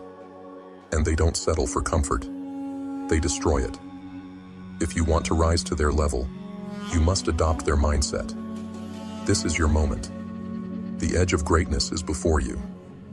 But to claim it, you must be willing to take the leap. Not recklessly, not blindly, but with purpose, preparation, and precision. The question is, do you have the courage to calculate your risks and bet on yourself? Or will you let fear keep you trapped in mediocrity? The choice is yours. But remember this, the greatest rewards belong to those who dare to face the unknown and master it. Will you rise, or will you retreat? The clock is ticking. Make your move. Habit number 8 is to fuel your passion with purpose. What keeps you alive? Truly alive? Is it the shallow chase for money, fleeting pleasures, or hollow achievements? No. These things cannot sustain you. They cannot fuel the fire within you. The billionaires of this world, the ones who rise above the chaos, who build legacies that outlive them, they know a secret. Passion and purpose are everything. Without passion, you are a shell. Without purpose, you are wandering in the dark. The world will crush you, wear you down, and throw endless obstacles in your path. And when that happens, do you know what will keep you standing? What will keep you moving? Not money, not fame, not recognition. It will be the fire of your passion and the clarity of your purpose. Billionaires don't just chase money. It's the byproduct of their relentless pursuit of something greater. They are driven by a vision so powerful, so consuming, that it ignites them every single day. They don't wake up dreading the grind. They wake up hungry. Hungry to create, to innovate, to push boundaries, to bring their vision to life. Their work isn't just a job, it's a mission. Here's the truth. If your only goal is to make money, you will fail. Money is empty. It's a tool, not a destination. Billionaires don't focus on money. They focus on creating something that matters. They build companies, solve problems, and innovate not because they have to, but because they love to. Their work aligns with who they are at their core. That's their secret. That's their power. But don't romanticize it. Passion is not a fairy tale. Purpose is not a handout. These things are forged in the fires of struggle, pain, and self-discovery. Finding your purpose means facing your demons, confronting your fears, and asking yourself the hard questions. What do I care about? What am I willing to bleed for? What will I give my life to build? Most people will never answer those questions because they're too afraid. They settle for mediocrity, for a life of safety and comfort, for work that means nothing to them. But billionaires, they dive headfirst into the uncertainty. They chase their passions with a ferocity that borders on obsession. They align their actions with their values, and in doing so, they unlock a level of drive that is unshakable. Passion and purpose are not luxuries. They are necessities. They are what will keep you going when everything falls apart. When the nights are long, and the failures pile up, and the world tells you to quit, your passion will whisper, "Keep going." Your purpose will scream, "This is worth it." But let's be clear, passion alone is not enough. You must pair it with action, with relentless effort, with the discipline to turn your dreams into reality. Purpose without execution is nothing but a fantasy. Billionaires don't just dream, they do. They channel their passion into work that matters, work that excites and inspires them. And in turn, the world rewards them for it. So I ask you, what drives you? What wakes you up in the morning? What sets your soul on fire? If you don't know, then you're already lost. But it's not too late to find it. Look within yourself. Strip away the noise, the distractions, the expectations of others. Find what makes you come alive, and then dedicate your life to it. But don't expect it to be easy. Following your passion and purpose is not the easy road. It's the hardest one. It will demand everything from you. It will test your limits. It will require sacrifices most people will never understand. But if you can endure, if you can align your work with your soul, you will achieve what most can only dream of. This is the truth. Money will fade. Fame will fade. But purpose, passion, these are eternal. They are the fire that will keep you burning long after others have given up. And when the world sees your unrelenting drive, when they see the value you create, the success you deserve will find you. So, what will it be? Will you settle for a life of mediocrity, chasing meaningless goals? Or will you find the courage to discover your passion, to live your purpose, to pursue work that truly matters? The choice is yours. But know this, without passion, you are nothing. Without purpose, you are lost. Find your fire, feed it, and let it burn brighter than anyone ever thought possible. Because when you align your life with your purpose, there is nothing you cannot achieve. The question is, do you have the courage to live for something greater? Or will you die without ever truly living? Habit number 9 is to expand your network and build strategic relationships. Alone, you are fragile. Alone, you are limited. No matter how talented, driven, or ambitious you are, there will come a point when your strength, your knowledge, and your resources will fail you. Billionaires understand this truth. They know that success is not a solo mission. It is a war, and every war requires an army. But not just any army. Billionaires surround themselves with the sharpest minds, the boldest visionaries, the most relentless achievers. They build a network of allies who challenge them, who sharpen them, who push them further than they could ever go alone. This isn't about popularity. It's about strategy. The people around you will either elevate you or drag you down. Look at your circle right now. Are they pushing you to grow, or are they holding you back? Are they challenging your limits, or are they comforting your mediocrity? Billionaires don't waste their time with small minds and small thinkers. They seek out those who share their hunger, their fire, their relentless drive to achieve more. Networking is not just about shaking hands or exchanging business cards. It's about building meaningful relationships. It's about finding people who align with your vision, who complement your weaknesses, and who bring value to the table. Billionaires don't just ask, "What can I get from this person?" They ask, "What can I build with this person?" Collaboration is their weapon, and partnerships are their currency. But don't mistake this for charity.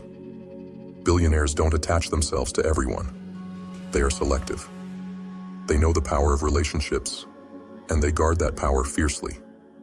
They cut out toxicity without hesitation. They don't tolerate negativity, laziness, or mediocrity in their inner circle. Their network is their fortress, and only the strongest are allowed inside. Here's the brutal truth. If you want to rise, you need to find people who are already standing where you want to be. You need mentors, partners, challengers, not cheerleaders. Billionaires seek out those who are smarter, faster, and more experienced than they are. They don't fear being outshined. They embrace it, knowing that every relationship is an opportunity to learn, to grow, to evolve. But relationships are not built overnight. They require effort, investment, and authenticity. Billionaires don't just take, they give. They create value in every interaction, knowing that the strongest connections are built on mutual benefit. They understand that relationships are not transactions. They are alliances. And in the long game of success, alliances are everything. Think about it. Every major breakthrough, every game-changing idea, every monumental deal is born out of connection. No billionaire built their empire in isolation. They leveraged their network, collaborated with the best, and created partnerships that amplified their success. If you think you can do it all on your own, you've already lost. But let's be clear, networking isn't easy. It's not for the weak, the shy, or the disingenuous. It requires courage to reach out, resilience to face rejection, and authenticity to build trust. Billionaires don't fake their way into relationships. They earn them. They show up, they bring value, and they prove their worth. So I ask you, who are you surrounding yourself with? Who are you learning from? Who are you collaborating with? If your circle isn't challenging you, it's suffocating you. If your relationships aren't driving you forward, they're holding you back. You cannot afford to be passive in this. Your network is your greatest asset, or your greatest liability. Choose wisely. Seek out those who inspire you, who push you, who force you to level up. Build alliances that are unbreakable, partnerships that are unstoppable, and relationships that are invaluable. Because in the end, success is not just about what you know or what you can do.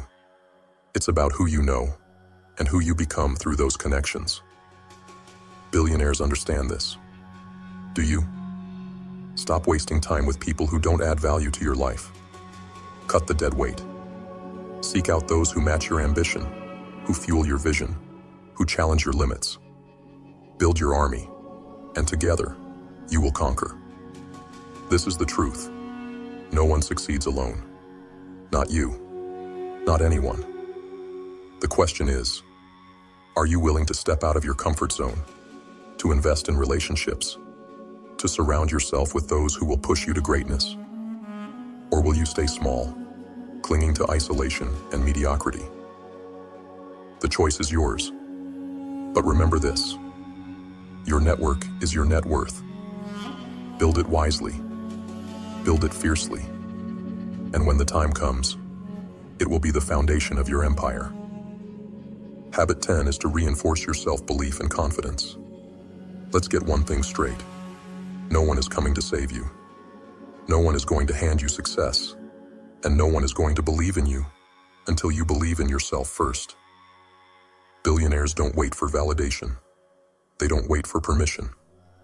They act because they know, deep in their core, that they are in control of their destiny.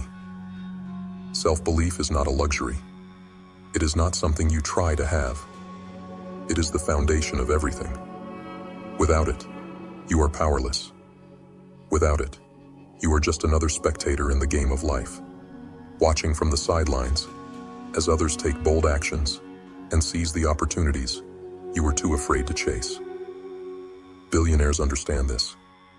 They cultivate an unshakable confidence, a belief in their abilities so strong, it borders on arrogance.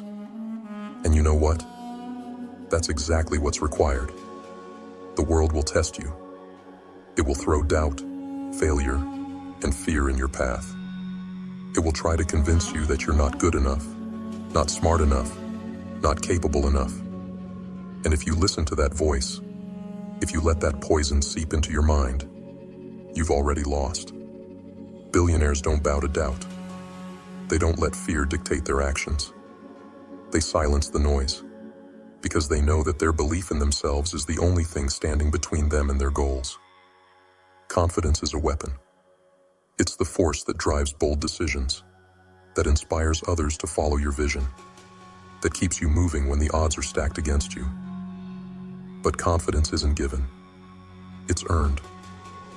Billionaires earn their confidence through relentless preparation, through discipline, through proving to themselves, time and time again, that they are capable of achieving the impossible. They act boldly because they know they've done the work. They've sharpened their skills, strengthened their minds, and prepared for the battles ahead. But let's be clear, confidence isn't arrogance. It's not blind optimism or delusional self-importance.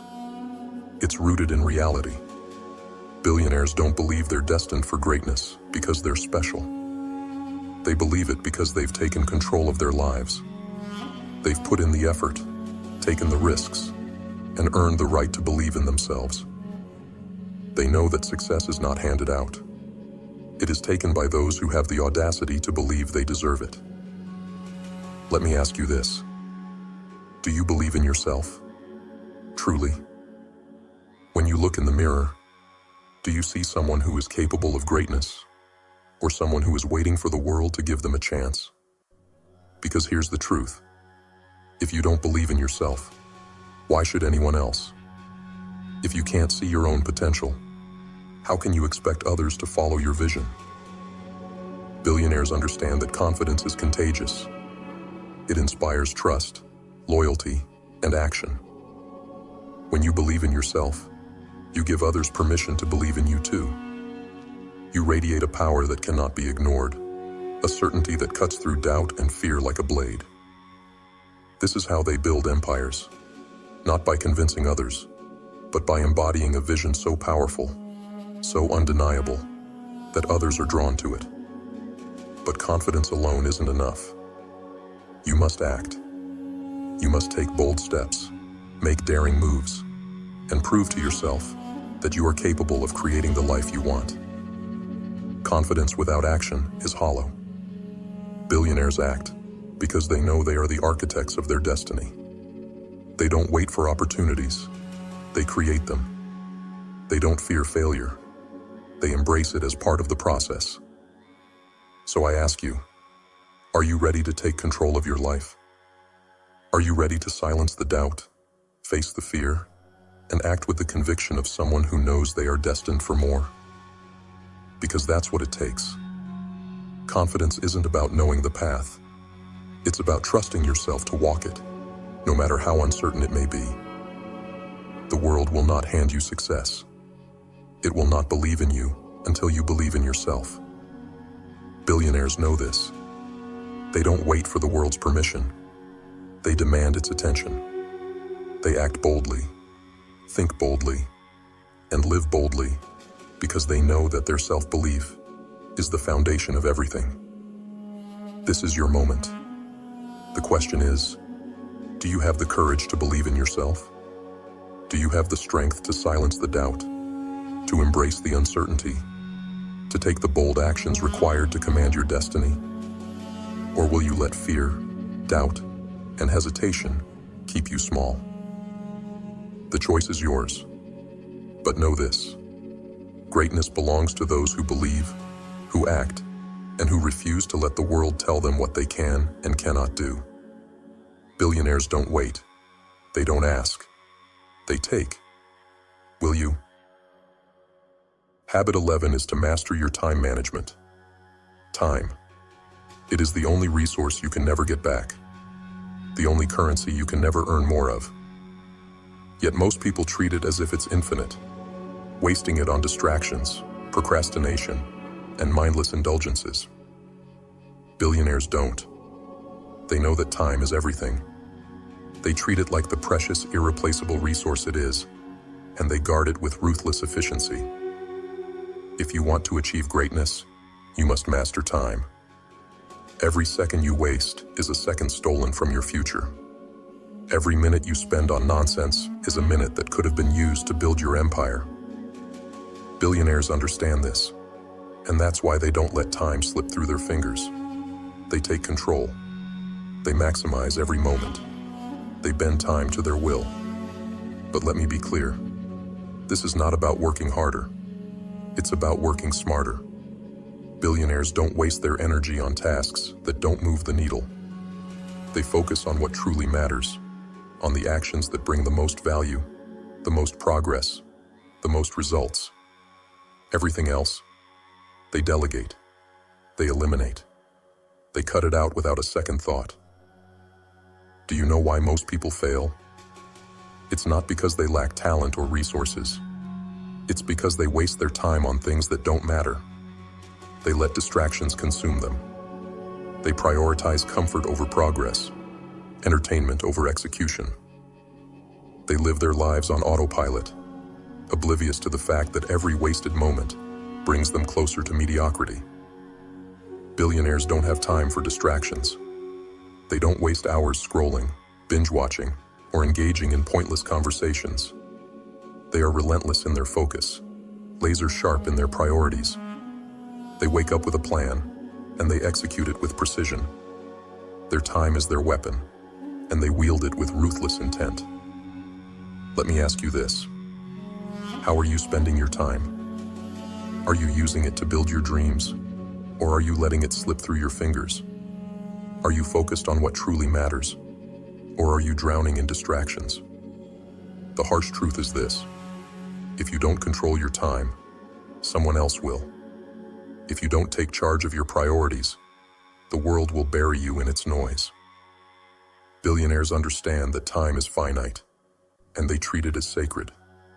They don't tolerate inefficiency. They don't waste their energy on tasks that don't require their genius. They delegate, automate, and systematize anything that doesn't align with their goals. They focus only on what they can do, what only they can create, decide, and achieve. That's why they rise above the rest. But let's be honest, this level of efficiency isn't easy. It requires discipline. It requires sacrifice. It requires the courage to say no to distractions, to cut out toxic habits, and to walk away from anything that doesn't serve your mission. Most people can't do it. Most people are too addicted to their comforts, too afraid to let go of their distractions. But you have a choice. You can continue to waste your time, drifting through life with no direction, or you can take control. You can master your time, your priorities, and your focus. You can cut out the distractions, the nonsense, and the noise, and dedicate yourself fully to what truly matters. Because that's what it takes to achieve greatness. Time is ruthless. It waits for no one. It doesn't care about your excuses, your procrastination, or your distractions. It moves forward, relentless and unforgiving. Billionaires know this, and that's why they don't waste a second.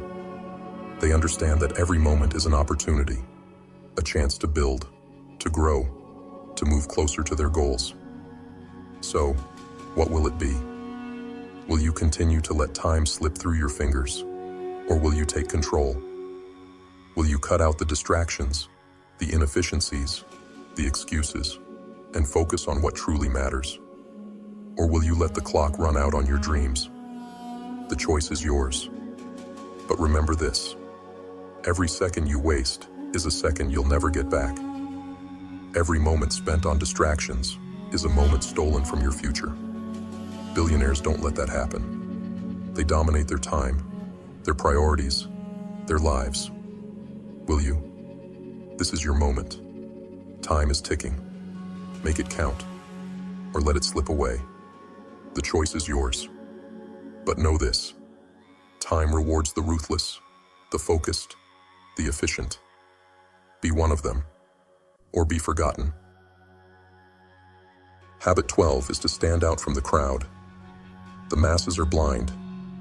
They live in a fog of routine, following the same paths, thinking the same thoughts, and making the same choices as everyone around them. They see the world as it is and accept it. Billionaires don't. Billionaires look at the world and ask, what could it be? They don't just see, they envision. They don't just follow, they create. This is their edge, a unique vision and the creativity to bring it to life. Most people live in cages built by their own minds. They conform to what's normal, cling to what's safe, and fear stepping outside the box. Billionaires destroy the box. They think differently, act differently, and see opportunities that others are too blind to notice. They don't ask for permission. They don't wait for the world to tell them what's possible. They invent the future, bending reality to match their vision. Here's the truth. If you think like everyone else, you'll live like everyone else. You'll stay in the crowd, invisible, irrelevant. Billionaires refuse to think like the crowd. They embrace their unique perspective, their ability to see what others can't. They solve problems in ways no one else would dare. They don't follow trends, they create them. They don't wait for innovation. They are the innovation. But creativity isn't magic. It's not a spark of inspiration that falls from the sky.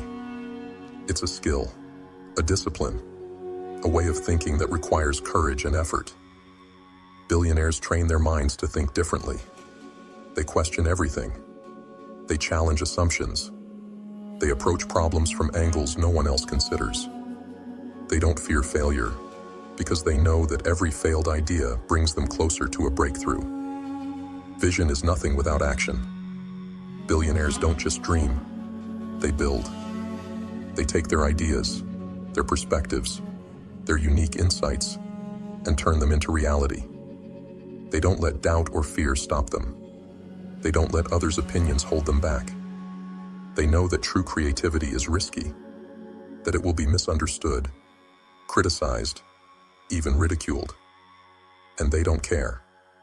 They have the conviction to pursue their vision, no matter the cost. Let me ask you this. What do you see that others don't? What problems do you notice that others ignore? What ideas are buried in your mind, waiting for you to have the courage to bring them to life? If you can't answer these questions, you're already lost. Billionaires live in these questions. They obsess over them, letting their curiosity and creativity guide them to solutions that change the world. But let's be clear, thinking differently isn't easy. It means stepping into the unknown, embracing uncertainty, and rejecting the safety of conformity. It means facing doubt, rejection, and failure again and again. Most people can't handle it. They'd rather stay in their comfort zones, living lives of quiet mediocrity. But you're here because you want more. To build something extraordinary, you must think in ways others cannot. You must see what others refuse to see. You must break the rules, rewrite the game, and refuse to accept the limits the world tries to impose on you. This is the mindset of billionaires. This is the mindset of creators, visionaries, and innovators. So, what will it be? Will you continue to see the world through the narrow lens of mediocrity? Or will you open your mind to possibilities no one else dares to consider? Will you conform, or will you create? Will you follow, or will you lead? The choice is yours. But remember this: the world doesn't change because of followers. It changes because of visionaries. It evolves because of those who have the courage to think differently, to take risks, to pursue ideas that seem impossible. Billionaires don't settle for what is. They create what will be. You have the power to shape the future. The question is, do you have the courage to embrace your unique vision, to think boldly, and to act fearlessly? Or will you let the world's expectations keep you small? This is your moment. Your vision is your weapon. Your creativity is your power. Use them. Build something that cannot be ignored. Change the game. Because in the end, the world doesn't remember those who follow. It remembers those who dared to lead. Will you be one of them? Or will you fade into the crowd, forgotten? The choice is yours. Make it wisely. Habit 13 is to obsess over excellence. Excellence. It is not a goal. It is not an option. It is an obsession. A relentless standard that burns in the hearts of those who refuse to settle for mediocrity. Billionaires don't succeed because they aim for good enough. They succeed because they demand the best. From themselves, from their teams, from their products, from their lives. Excellence is not what they strive for. It is what they require. The average person will never understand this. They are content with mediocrity, satisfied with doing just enough to get by. They cut corners, avoid challenges, and shy away from the hard work of perfecting their craft. Billionaires do the opposite. They chase perfection, knowing full well they'll never reach it. But in that pursuit, they achieve a level of mastery that others can only dream of. Excellence is brutal. It demands everything. It means waking up earlier, working harder, and pushing further than anyone else. It means refusing to cut corners, even when no one is watching. It means holding yourself to a standard so high, it terrifies others. Billionaires live by this standard. They are relentless in their commitment to delivering the best in everything they do, because they know that anything less is failure. This obsession with excellence isn't about vanity. It's about trust. When you consistently deliver the best, you build something far more valuable than money. Loyalty. Customers trust billionaires not because they're rich, but because they consistently deliver quality. Stakeholders believe in them because they've proven, time and time again, that they will not compromise their standards. Excellence builds empires. Mediocrity destroys them. But make no mistake, this path is not for the weak. Excellence is lonely. It's grueling. It means making sacrifices most people aren't willing to make. It means working when others are resting, perfecting when others are settling, and pushing forward when others are giving up.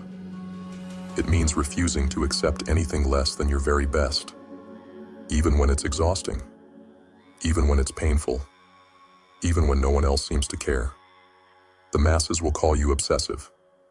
They'll say your standards are too high, that you're too hard on yourself, that you're expecting too much. Let them talk. Let them settle for mediocrity while you rise above. Billionaires don't listen to the doubters. They don't let the opinions of the weak dictate their actions.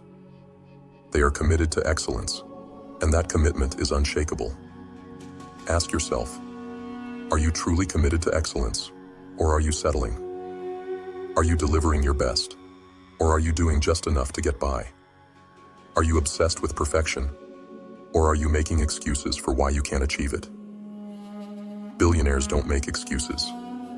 They take responsibility. They own their outcomes, their results, their legacy. Excellence is not about being better than others. It's about being better than you were yesterday. It's about holding yourself accountable, setting higher standards, and refusing to compromise. Billionaires don't settle for mediocrity in anything, because they know that mediocrity is contagious.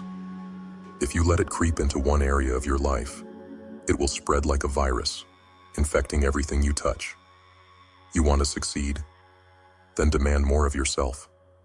Set standards so high, they make others uncomfortable. Refuse to accept anything less than your absolute best.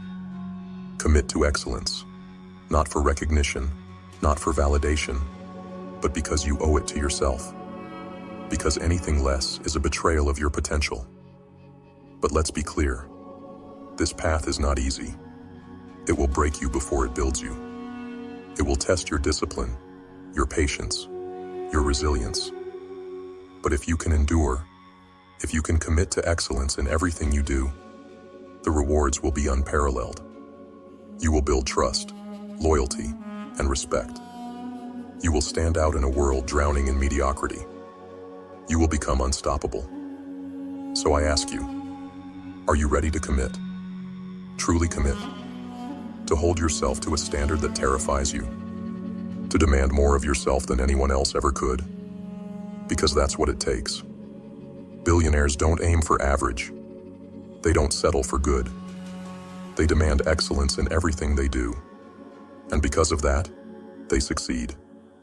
This is your moment. The choice is yours. Will you settle for mediocrity?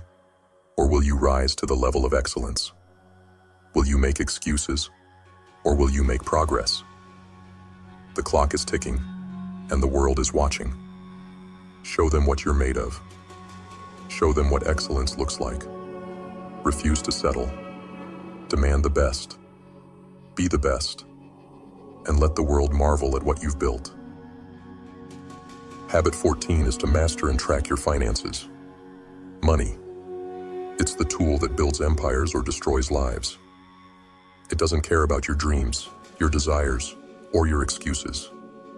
Money is a weapon, and only those who master it can wield its power.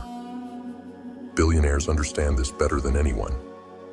They don't see money as a means of indulgence. They see it as a means of control, of growth, of dominance. And that's why they rise above the rest. Mastery over finances is not a game. It's a discipline, a relentless commitment to making every dollar work. Billionaires don't squander their wealth on fleeting pleasures or shallow luxuries. They don't chase short-term gratification. They understand that money isn't just meant to be spent. It's meant to be grown. It's meant to be reinvested, multiplied, and turned into something far greater than itself. The masses live paycheck to paycheck, spending mindlessly, driven by impulse and desire. They see money as an escape, a way to buy happiness in the moment, even if it leaves them broke tomorrow. Billionaires see money differently. They see it as a tool to build, to expand, to create freedom. They don't work for money. They make money work for them. But make no mistake, this level of mastery isn't easy. It requires discipline most people don't have. It means saying no to the temptations of instant gratification. It means sacrificing now to secure the future. Billionaires don't buy the fancy cars, the expensive clothes, or the flashy homes until their wealth is so abundant that those things are insignificant. They don't impress. They invest. They reinvest profits, minimizing unnecessary expenses, building streams of income that grow like a relentless tide. Every dollar they earn is a soldier, sent back into the battlefield to fight for more. They don't hoard wealth out of fear. They multiply it out of strategy. They understand that money is not just a reward, it's a resource. And those who waste it will never escape mediocrity. Most people fail financially because they lack control. They let their emotions guide their spending. Their desires dictate their decisions. Billionaires don't. They are ruthless with their finances, cutting out anything that doesn't align with their long-term vision. They don't see a dollar as a means to pleasure. They see it as a seed. A seed that, if planted and nurtured, can grow into a forest of wealth. Think about your own life. How are you handling your finances? Are you investing in your future? Or are you throwing it away on things that don't matter? Are you building wealth, or are you burning it? The harsh truth is this: if you don't control your money, it will control you. If you don't master your finances, you will forever be a slave to them. Billionaires understand that financial mastery is not about luck. It's about choice. It's about taking responsibility for every dollar that comes in and every dollar that goes out. It's about understanding that wealth isn't built in a day. It's built over decades, through consistency, discipline, and strategy. But let's be clear, this path isn't easy. It requires sacrifice. It requires patience. It requires the courage to delay gratification, to endure the discomfort of restraint, to think long-term when everyone else is chasing quick wins. Most people can't do it. They're too addicted to the now, too blinded by the shine of instant gratification. But you have a choice. You can continue to live like the masses, spending recklessly, saving little, and hoping for a miracle. Or you can take control. You can master your finances with the same ruthless precision that billionaires use to build their empires. You can make every dollar count, every decision deliberate, every action aligned with your goals. Ask yourself, are you willing to make the sacrifices? Are you willing to cut out the waste, the distractions, the impulses that drain your wealth? Are you willing to invest in yourself, in your future, in the vision of the life you want to create? Because that's what it takes. Billionaires don't chase money. They master it. They don't let their finances dictate their lives. They dictate their finances. They don't let fear or greed control them. They control their emotions, their decisions, their outcomes. This is why they succeed. This is why they rise above. So, what will it be? Will you let money control you? Or will you take control of your money? Will you live for the moment? Or will you build for the future? The choice is yours. But remember this: financial mastery is not a skill. It's a weapon. Wield it wisely, and you can build an empire. Neglect it, and you will forever be a prisoner to your own ignorance. The clock is ticking. Every moment you wait, every dollar you waste, is another step closer to mediocrity. Billionaires don't wait. They act. They invest. They grow. Will you? Or will you let the chains of financial ignorance hold you back forever? The choice is yours. Make it wisely. Habit 15 is committing to lifelong learning. Knowledge is the most dangerous weapon in the world. It cannot be stolen. It cannot be destroyed. And it cannot be taken from you once you possess it. Billionaires understand this better than anyone. They are not content with what they know. They are hungry for more. Always more. They don't see learning as a phase of life. They see it as life itself. The masses stop learning the moment they leave school. They think they've done enough. They stagnate, content with mediocrity, blind to the fact that the world moves on without them. Billionaires don't.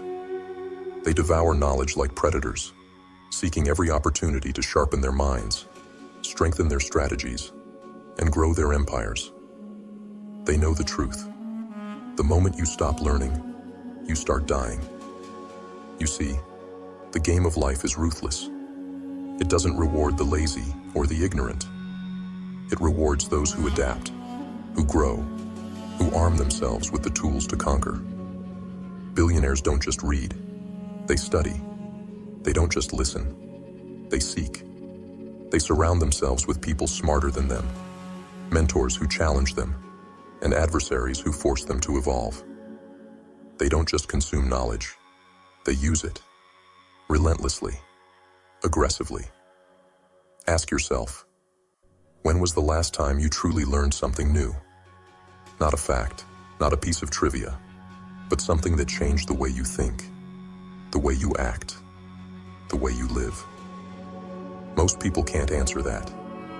They spend their days numbing their minds with entertainment and distractions, while the relentless few sharpen theirs into weapons. Lifelong learning is not a choice. It's a necessity. The world doesn't stand still, and neither can you. Billionaires don't just survive change. They create it. They don't wait for the future to come to them. They build it with the knowledge they've amassed. They invest in their minds because they know it's the only asset that never depreciates. But let me be clear, This path isn't easy. Learning requires humility, the courage to admit you don't know enough, the discipline to sit in silence and absorb, and the determination to apply what you've learned. It demands sacrifice, the sacrifice of time, comfort, and ego. Billionaires don't pretend to know everything. They are students first, masters second. They are voracious, insatiable, unstoppable. The masses mock what they don't understand. They laugh at the one who reads while they scroll. They ridicule the one who seeks wisdom while they seek distractions. But billionaires don't care. They know the value of knowledge, the power it brings, the doors it opens. They know that every book, every mentor, every lesson is a weapon in their arsenal. So, what about you? Are you content with what you know? Or are you willing to admit you've barely scratched the surface? Are you ready to seek out knowledge like a hunter in the night? To pursue wisdom with the ferocity of someone who understands that it is the key to everything? Or will you settle for ignorance, for comfort, for mediocrity? The choice is yours. But know this: the world belongs to those who never stop learning. Billionaires didn't rise to power by chance. They rose because they refused to stop growing, refused to stop evolving, refused to stop feeding their minds with the fuel of success. They turned knowledge into power, and power into empire. The clock is ticking. The world is changing. Are you?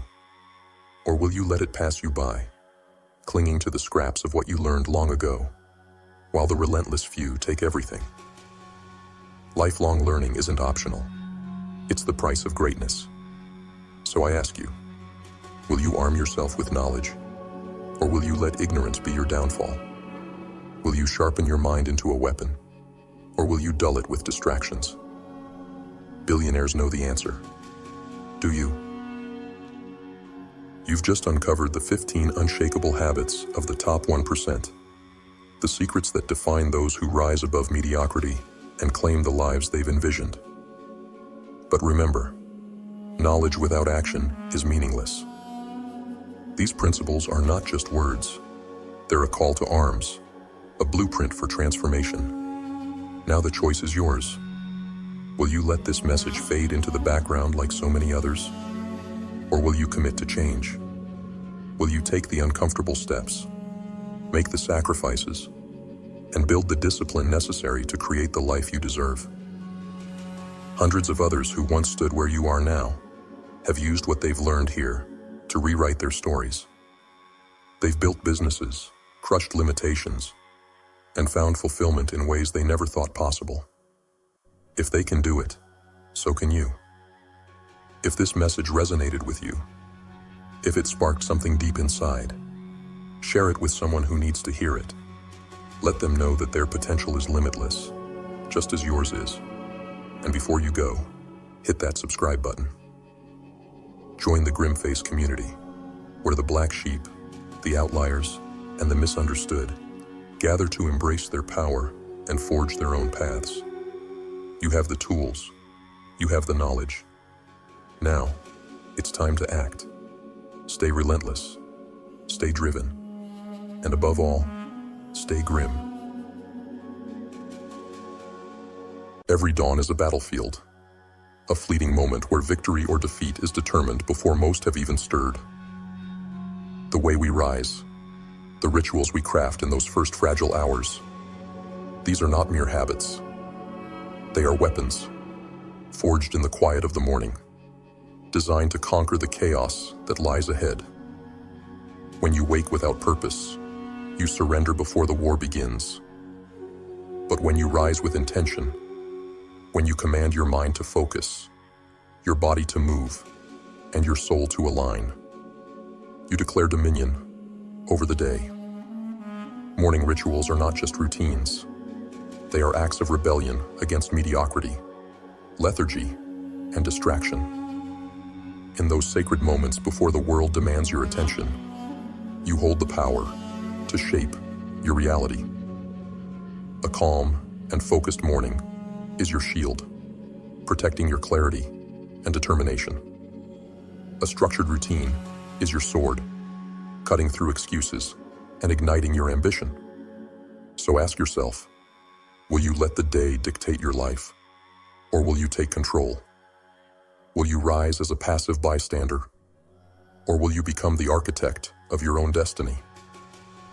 Morning rituals matter because they are your declaration of war on a world that seeks to pull you into its chaos.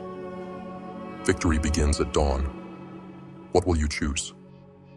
Every legend you've ever heard of, every name you've whispered with admiration, shares one truth. Success isn't stumbled upon. It's built, brick by deliberate brick, through rituals, unyielding habits that sharpen the mind, strengthen the body, and fortify the soul. These aren't mere practices. They are the battle cries of those who refuse to settle for mediocrity. If you want what they have, you must learn to do what they do. And make no mistake, their rituals are not optional. They are survival. Let's start with mindfulness and meditation. Do you think greatness is born out of chaos? No. Greatness rises from clarity. The most successful individuals don't let the world dictate their state of mind. They sit in silence, wrestling with their thoughts until the noise fades, leaving only focus. Meditation isn't about peace.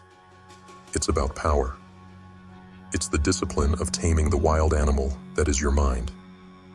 Because if you don't control your thoughts, they will control you, dragging you down into the abyss of distraction and doubt. The quiet moments of reflection become your fortress, a place where you refine your vision and steel yourself against the storms of life. Then, there's physical activity. Movement isn't just for the body, it's for the mind. You think a short walk, a yoga session, or a few sets in the gym are just about fitness. No, they are about energy, about unlocking the fire inside of you. Blood pumping, lungs burning. These are the sensations of life.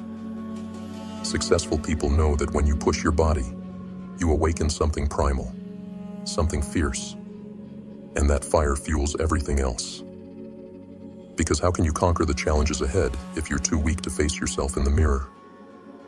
It's in the sweat, the strain, the relentless push beyond comfort that you build not just muscles, but resilience. Every drop of sweat is a testament to your commitment to growth, to becoming something more. But rituals are incomplete without planning and goal setting.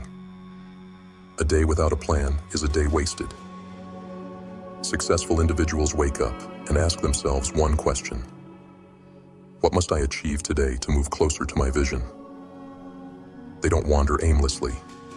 They march with precision. Their mornings are a declaration of intent, a blueprint for victory. They prioritize, they strategize, and then they execute with ruthless focus. Goals aren't just dreams written on paper.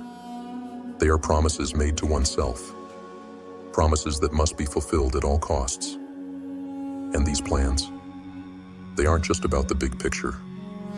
They're about the little steps, the small victories that compound over time to create monumental success. You see, rituals are the difference between drifting through life and steering your own ship. Without them, you're at the mercy of the tides, other people's agendas, unforeseen distractions, the ever-present lure of complacency. But with them, you're the captain. You chart the course, you decide what matters, and you make it happen. So you want to be successful? Then look in the mirror and ask yourself, are you willing to commit to these rituals every single day? Are you willing to sit in silence and confront the chaos within you? Are you willing to move your body until it aches and your spirit awakens? Are you willing to plan not just your day, but your destiny? Are you willing to sacrifice comfort for growth, convenience for purpose? There is no shortcut, no secret hack, just the grind, the daily rituals that separate the ordinary from the extraordinary. If you're not willing to fight for your success every morning, someone else will, and they will leave you behind. The world doesn't slow down for anyone, and neither should you. Success is a relentless pursuit. It demands discipline, focus, and an unwavering commitment to the rituals that propel you forward. So, rise with purpose, move with power, plan with precision. Every morning is an opportunity to become more, to claim the life you've envisioned. And remember, the world doesn't owe you anything, but your rituals, your unbreakable habits, will take everything you demand from it. Success isn't given, it's earned.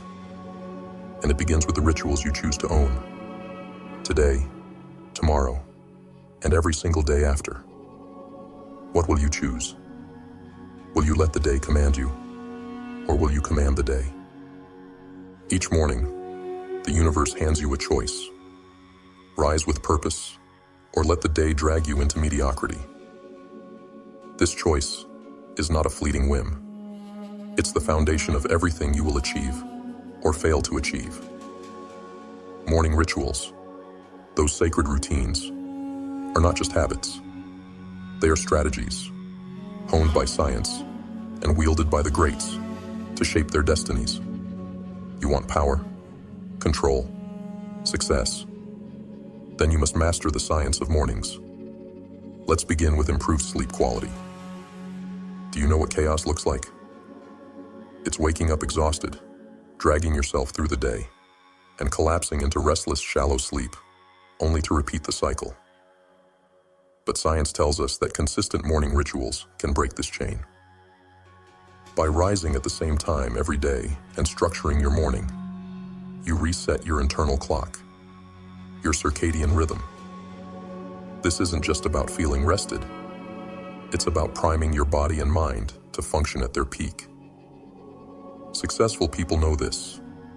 Sleep isn't a luxury. It's a weapon. A sharpened mind, a well-rested body. These are the tools of the relentless.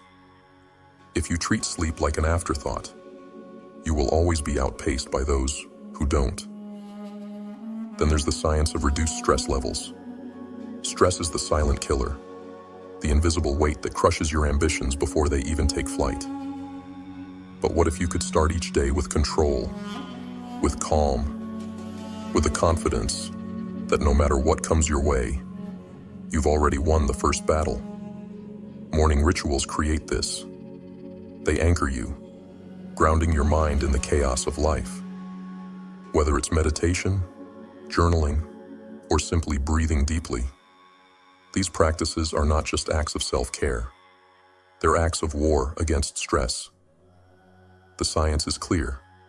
Structured mornings lower cortisol levels, the stress hormone that robs you of focus, creativity, and drive. And when your stress is under control, you're unstoppable. But the real magic? Increased productivity. Every successful person you've ever admired has one thing in common. They know how to focus. They don't waste their mornings scrolling, procrastinating, or wandering aimlessly. No, they attack their priorities with precision. A structured morning sharpens your focus, directing your energy toward what truly matters.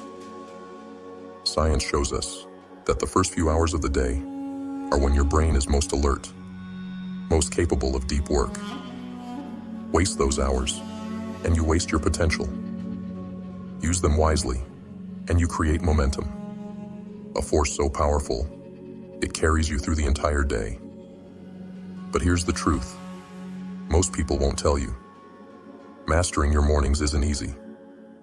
It's a battle against comfort, against laziness, against the voice in your head that says, 5 more minutes.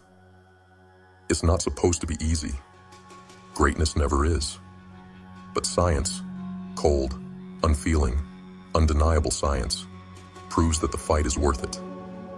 Your sleep will improve. Your stress will diminish. Your productivity will soar. The question is, will you step into the ring? So, what will you choose? Will you let your mornings slip through your fingers, squandered on distractions and chaos? Or will you seize them, carve them into a masterpiece of intention and purpose? Will you rise with power, or will you fall to the mediocrity of another wasted day? The science is on your side. The tools are in your hands. The only thing standing in your way is you. Remember this: the morning is the birthplace of champions. It's where battles are won before the world even wakes. If you master your mornings, you master your life. But mastery demands discipline. It demands sacrifice. It demands that you rise every day ready to fight for the life you deserve. The science is clear. The choice is yours. Rise with purpose. Command your mornings. And watch as the world bends to your will. And so, as the night fades and the first light of dawn creeps over the horizon, ask yourself, what will you make of this day? Will you let it pass by unnoticed, consumed by chaos and distractions? Or will you take control? The rituals you choose in those early hours are not trivial. They are transformative. They are the foundation of who you are and who you are becoming. Let every morning be a declaration of your intent, a promise to yourself that mediocrity has no place in your life. Let the science guide you, the discipline drive you, and the results inspire you. Remember, every champion, every success story, every legend started their day with purpose. Why shouldn't you? Step into the morning, armed with intention, clarity, and fire. Own your rituals, and the day will be yours. Not just today, but every day, until the world knows your name. Rise, fight, and conquer. The morning is your proving ground. Now go claim your victory. If you're here, it means you're ready to get serious about leveling up, breaking free from the distractions, and taking control of your destiny. Stick around, because we're about to dive deep into mindset hacks that will give you laser focus, the kind of focus that cuts through the noise, crushes obstacles, and locks you onto your goals like a predator on its prey. If you've been drifting, distracted, or stuck in the chaos, that ends now. This is your wake-up call. Let's sharpen that mind and unleash the beast within. Are you ready? Let's get to work. Mindset hack 1 is to focus on your strengths to unlock your true potential. Most people spend their lives obsessing over their flaws, trying to fix what they perceive as broken. They pour their energy into battling weaknesses, thinking this will make them whole. But here's the hard truth. You cannot achieve greatness by focusing on your weaknesses.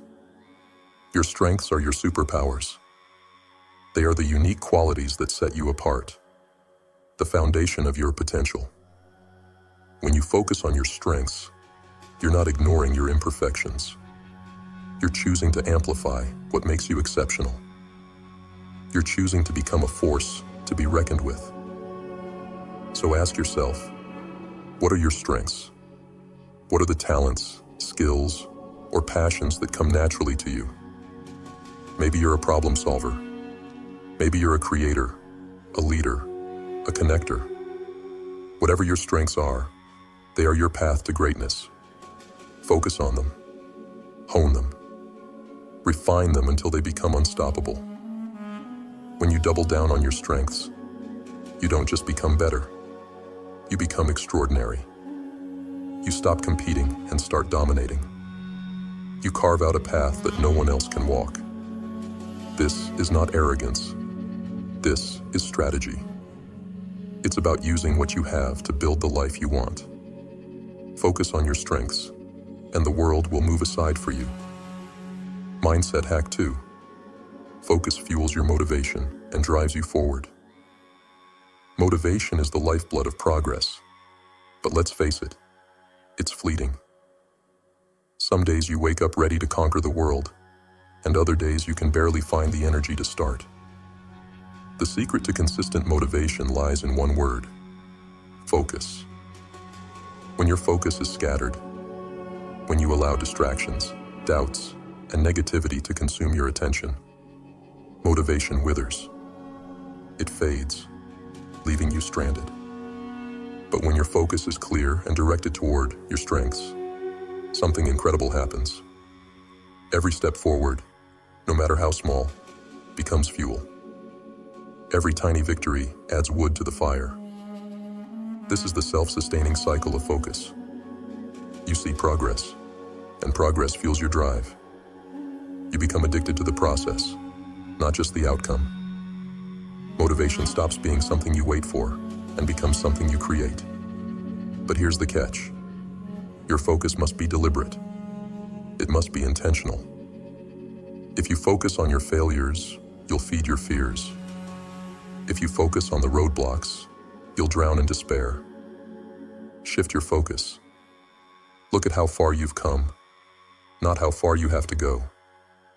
Focus on the opportunities within the struggle, and you'll find that motivation becomes a natural byproduct of your journey. Mindset hack 3. Focus shapes how you perceive and overcome challenges. Challenges. They are the inevitables of life. No matter who you are or what you're striving for, obstacles will find their way onto your path. But the way you perceive and respond to those challenges comes down to one thing: your focus. When you focus on the problem, it grows. It takes over, consuming your energy, overwhelming your thoughts, and paralyzing your progress. But when you shift your focus to the solution, to the lessons embedded within the struggle, the challenge transforms. It shrinks, revealing itself for what it truly is: a stepping stone, not a roadblock. This is the power of focus. It shapes your perception, and perception shapes your reality. Challenges are not there to break you. They are there to build you.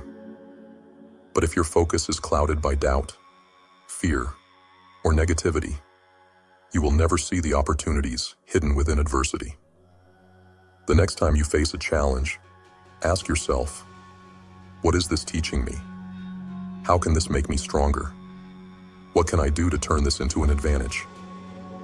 The answers to those questions lie in your focus. Shift it, and the world shifts with you. Mindset hack 4. Focus is a brutal discipline, but it sets you free. Now let's talk about the part no one wants to hear. Focus is not easy. It's not comfortable. It's not something that comes naturally to most people. Focus is discipline, and discipline is a form of sacrifice. To focus is to say no. No to distractions. No to excuses. No to the easy path. It's about cutting away the noise, the chaos, and the habits that pull you off course. It's about facing yourself, the raw, unfiltered truth of who you are and what you want. And that's not easy. It's not for the faint of heart. But here's the reward: freedom. When you master the art of focus, you take control of your life. You stop being a victim of circumstance and become the architect of your destiny. You rise above the noise, the doubts, the limitations. You see the path clearly, and you walk it with unwavering determination. This freedom isn't given. It's earned. It's the result of choosing focus every single day, of fighting for your vision even when it feels impossible. And that's what makes it so powerful. When you own your focus, you own your future. In order to become successful, we must find our main focus. So now, I'll ask you one last time. Where is your focus? Are you giving your energy to fear, doubt, and distractions? Or are you directing it toward your strengths, your vision, and the person you are destined to become? Because here's the ultimate truth. What you focus on becomes your reality. Focus on failure, and you'll fail. Focus on mediocrity, and that's exactly where you'll stay. But focus on greatness, on growth, on your strengths, and on the vision of who you are becoming. And there is no limit to what you can achieve. Focus is not just a mindset hack. It's the foundation of everything. It's the difference between surviving and thriving, between mediocrity and greatness. So, sharpen it, hone it, use it as a weapon to carve out the life you want. This is your moment. This is your time. Focus, and make it count. Remember, this journey isn't just about us. It's about changing the world, one mindset, one action, one breakthrough at a time. Because when we change ourselves for the better, we become the ripple that disrupts the system and rewrites the rules. If this resonated with you, if you feel that fire growing inside, hit subscribe. Join this movement of those who refuse to stay silent, who refuse to stay weak, who refuse to conform. Together, we'll build a tribe of individuals strong enough to stand alone, yet united enough to change everything. Let's keep pushing, keep growing, and keep proving them all wrong. Stay relentless, stay focused, stay grim.